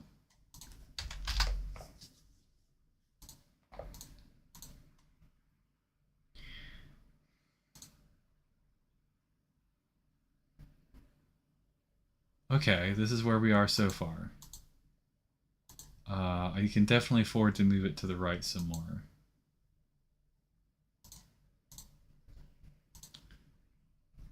Why is its width so tiny as well?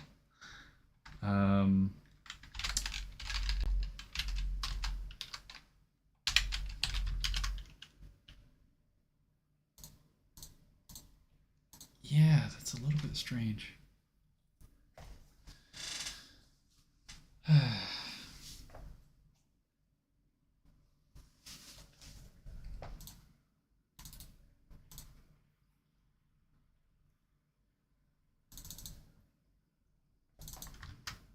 Yeah, there's the border bottom part. Okay, so what was I just looking at the wrong... I must have been looking at the wrong thing. Ah, I was looking at label.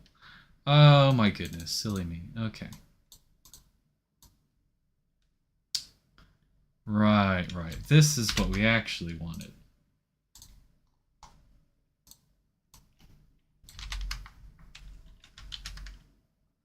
Probably not, that's too much width.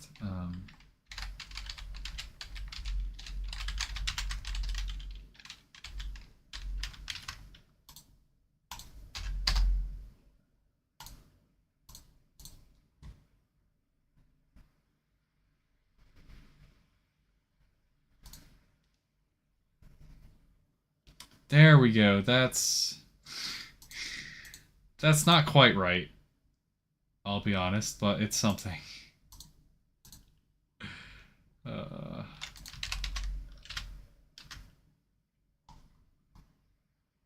Okay, I think this is what we want as the background, probably.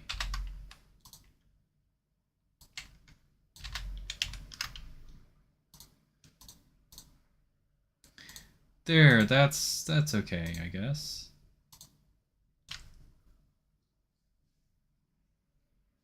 Sure. Alright, I sent it.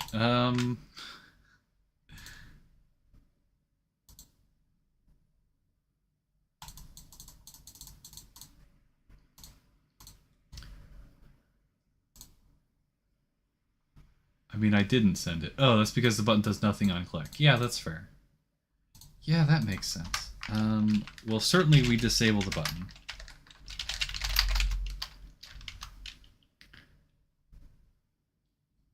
And we probably want to give this button an ID so that we can come back and re-enable it.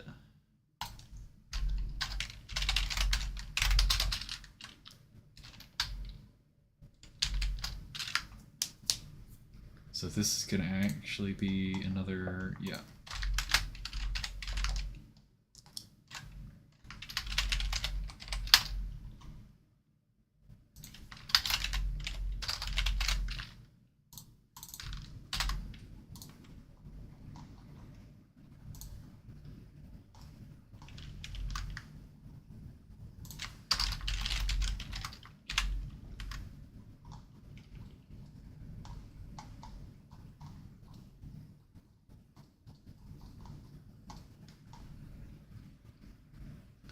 Okay, after we've received a response, then we say, then we want to go get the button, right? Actually, probably we go ahead and put that in here. Right, we go ahead and put that in here. So regardless of whether it's taken or not,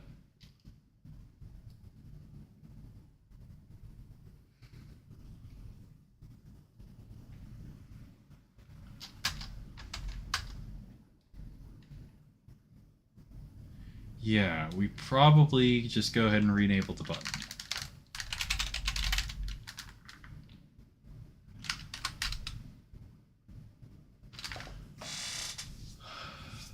What are the implications of this? I'm making it. I would make it easier for players to rename themselves, but do I want people to rename themselves ever? Oh boy.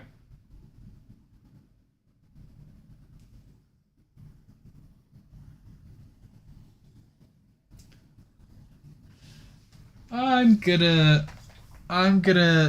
sure. Yeah, people could rename themselves. I'll allow that for now, whatever.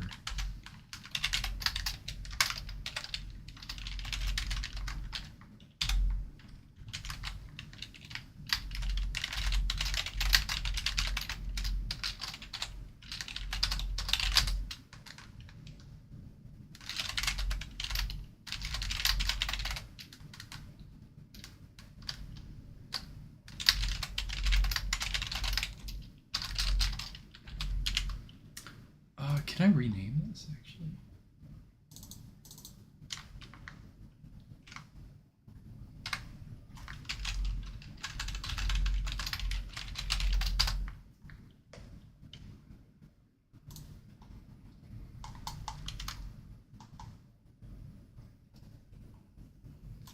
Okay, we just say enable button.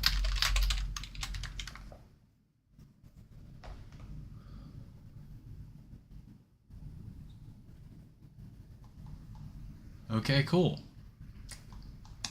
Alright, well the server's not going to respond to this because I haven't programmed it to yet.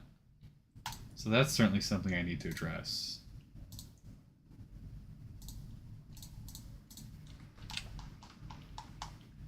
Oh, the server's still running. We don't need it to run right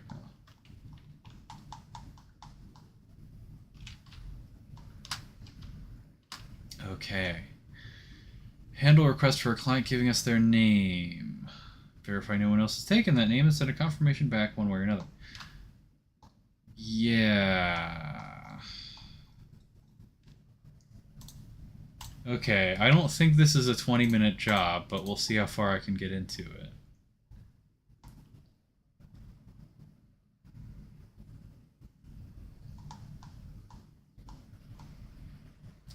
Where's all the stuff? Okay, here's all this stuff. Alright, so...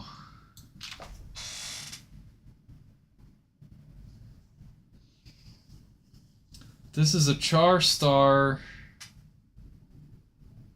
array.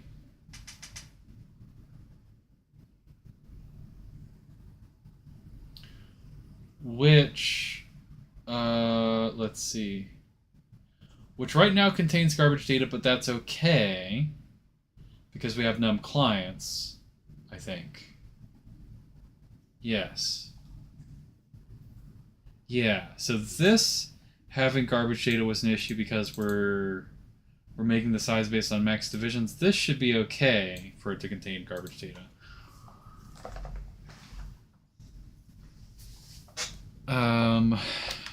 Although honestly, it does aggravate me that that's a thing, but whatever. It's C. We love programming in C.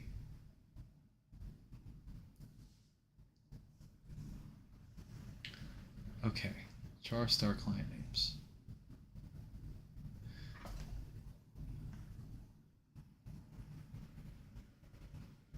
So it's actually probably,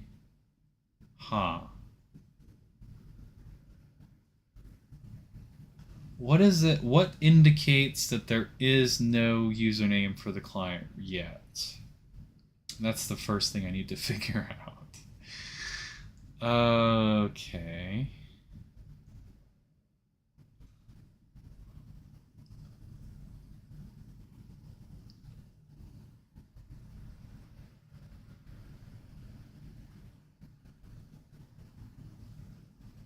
Huh.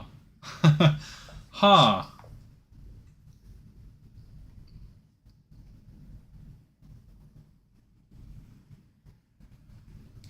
What's a null value for a string? An empty string? I guess.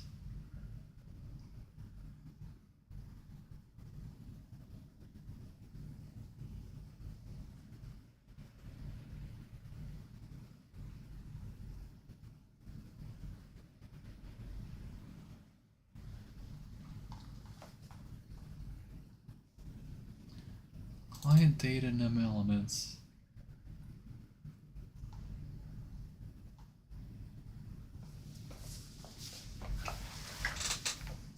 Uh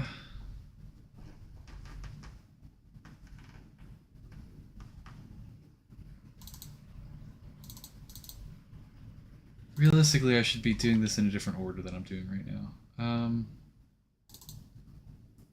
Yeah, okay. I had the same problem with client divisions. Okay, that makes sense.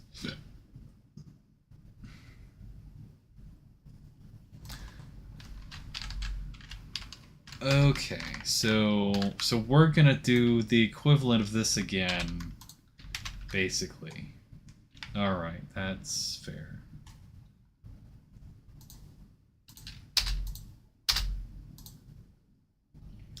Except it's slightly more complicated. How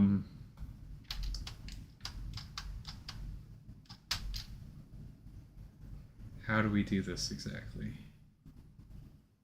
So you can declare a static string. You can be like char star my string is equal to empty string. You can do that.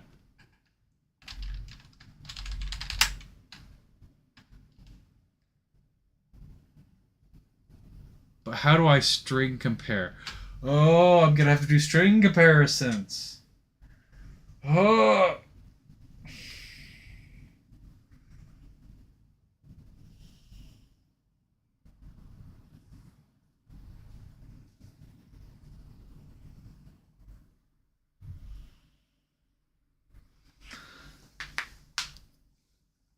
I'm gonna have to do string comparisons. Okay, cool.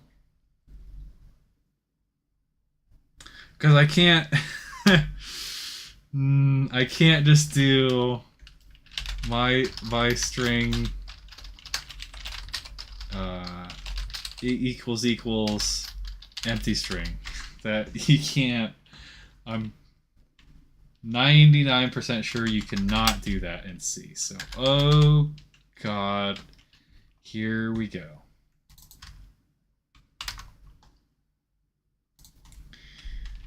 Oh god, here we go.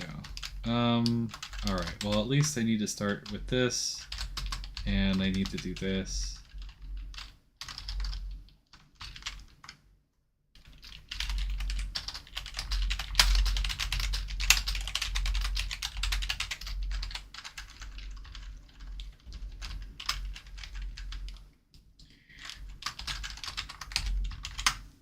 Great. Can I feel like I can do this.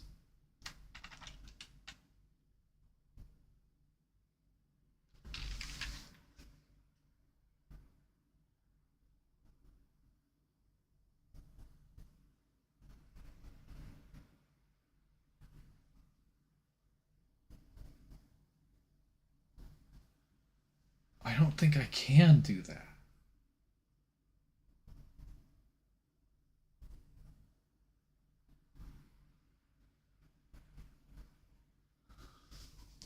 What? Wait, so this is actually... This is a char star star, I think.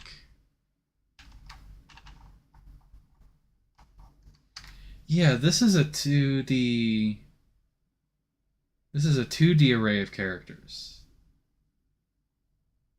No, no, no, no, no. Yeah, no. Okay, no, no. This already gives you that implicitly. Okay, no, no, no. It's not a char star star. I mean, it is, but it's not. It's because when you do the array bracket thing, it gives you the other dimension of it for free. Okay. Um, but like, what the heck am I? What would this even mean? I don't think this is what I would write. I don't think that's what I would write at all.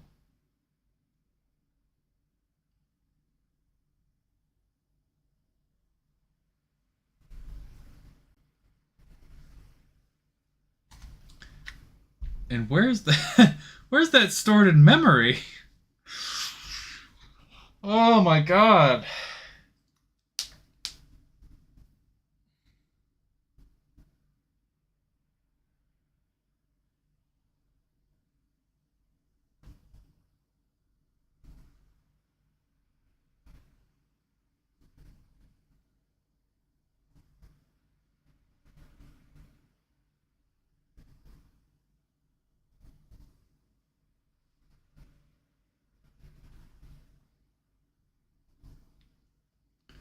Okay, how is this gonna work?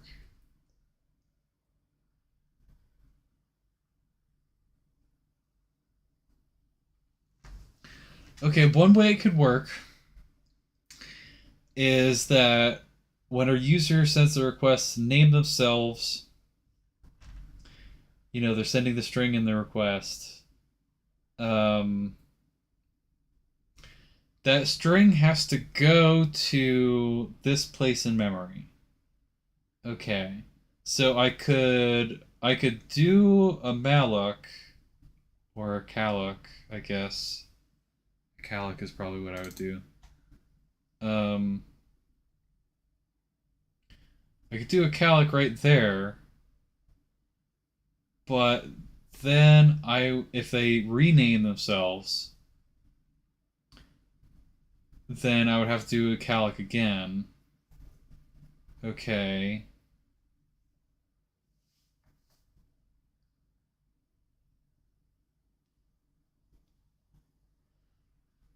And then the question is like, why do I care about doing that? Um, because the alternative is that I'm not storing anything there at all, and that's maybe that's a good thing. Because like a lot of people could be spectators, and they've never set their username, so. But no, I should just require everyone to set their username, right? No, if you're just gonna spectate, then like, why? Why bother?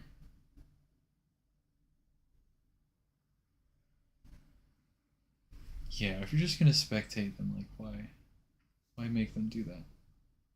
Um,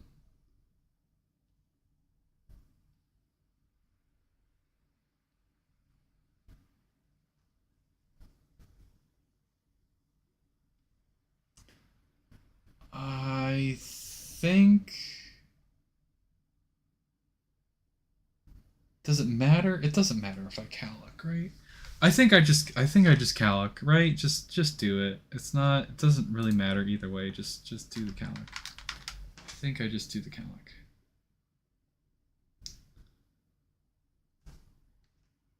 Ah, but wait.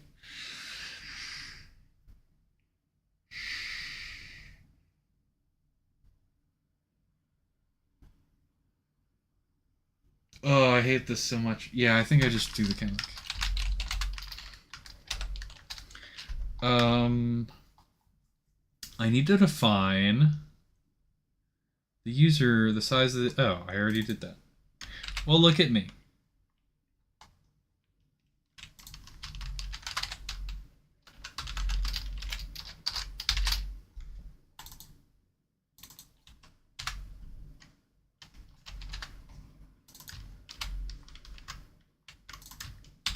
Control C.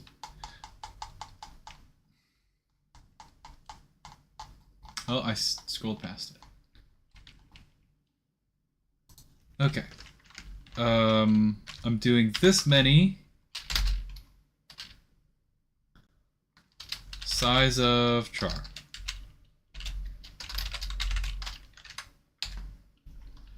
And does it not? No, it doesn't change color. Okay.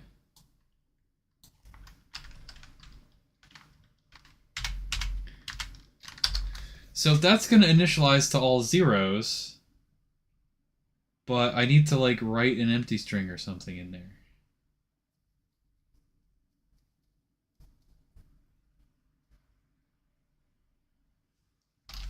So how would I do that? I would do client names I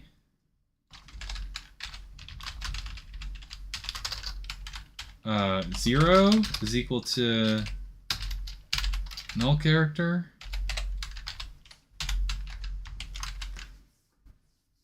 Is that right? Is that, can you just do that? I think I can just do that. Yeah.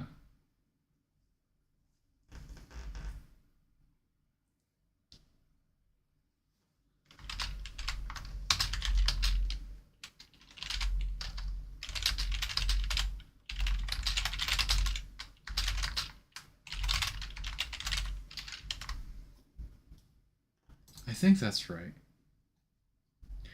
Okay, so we're going with the assumption that that's how you do that.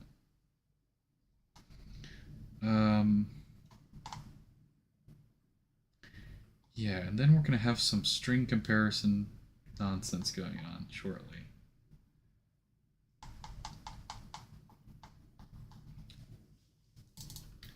Okay, so let's pop down here and we're gonna like copy off of it. Okay, what thing do we want to copy off of the most? We're receiving something and then we're sending something back. So we probably copy off of this, I think.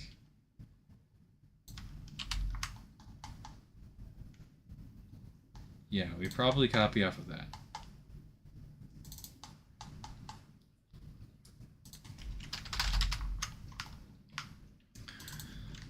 Handle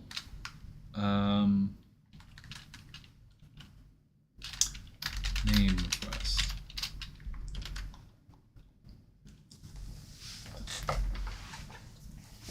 Okay.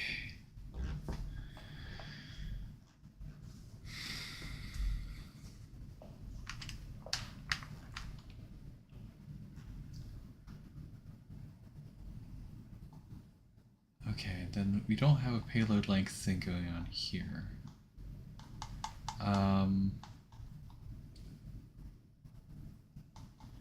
We know that part of the payload is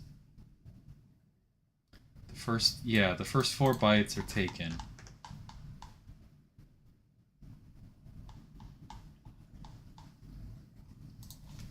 So if the payload length is greater than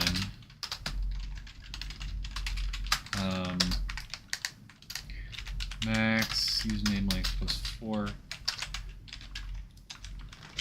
then we know that the username is too long. Which shouldn't be possible because the client is going to prevent them from sending an overly long username anyways. So the only way that this would happen is if they're like, is either if there's a bug with my server or a bug with my client. Or they're trying to be naughty.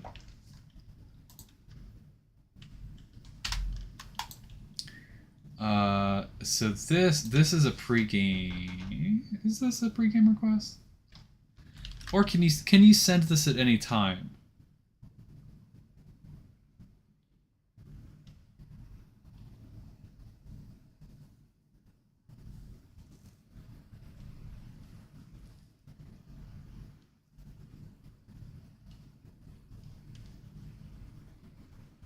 No, this has to be. Huh. If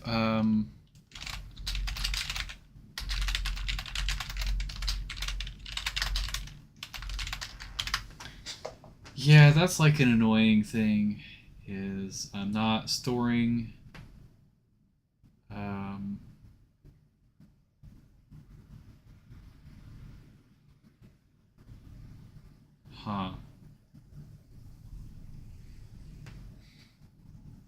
yeah, this is this is like a future problem. I don't need to care about this right now, but it is a problem.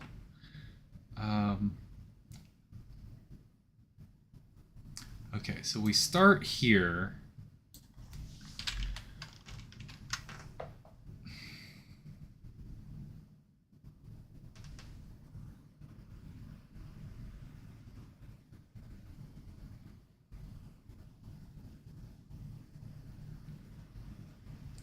So now we need to do like a string comparison thing. Okay, I have to leave shortly.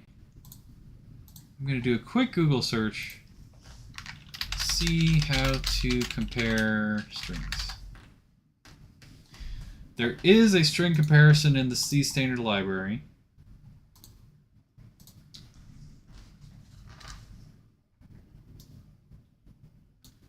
Compare C strings character by character. If the strings are equal, the function returns 0. Okay, there's that, there's that. Thank you, programiz.com.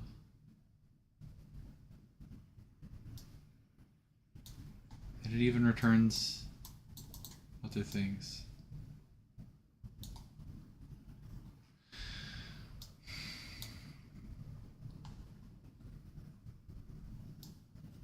Okay. I'm trying to think about like how safe or dangerous this could be.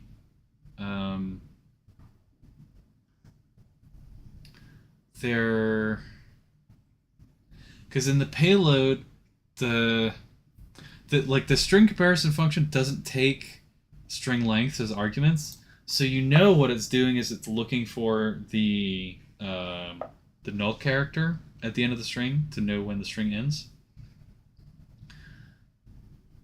So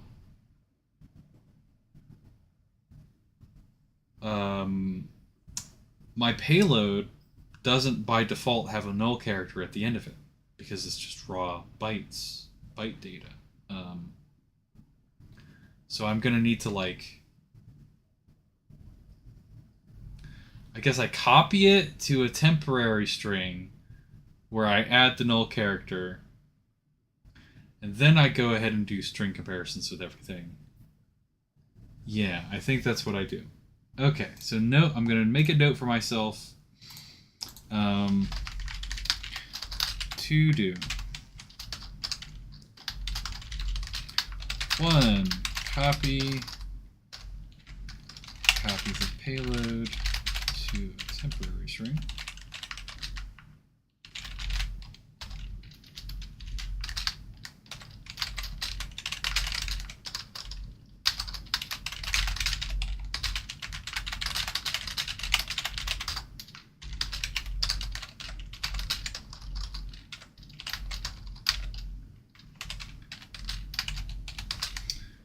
And then we're doing, what was the name? strcmp.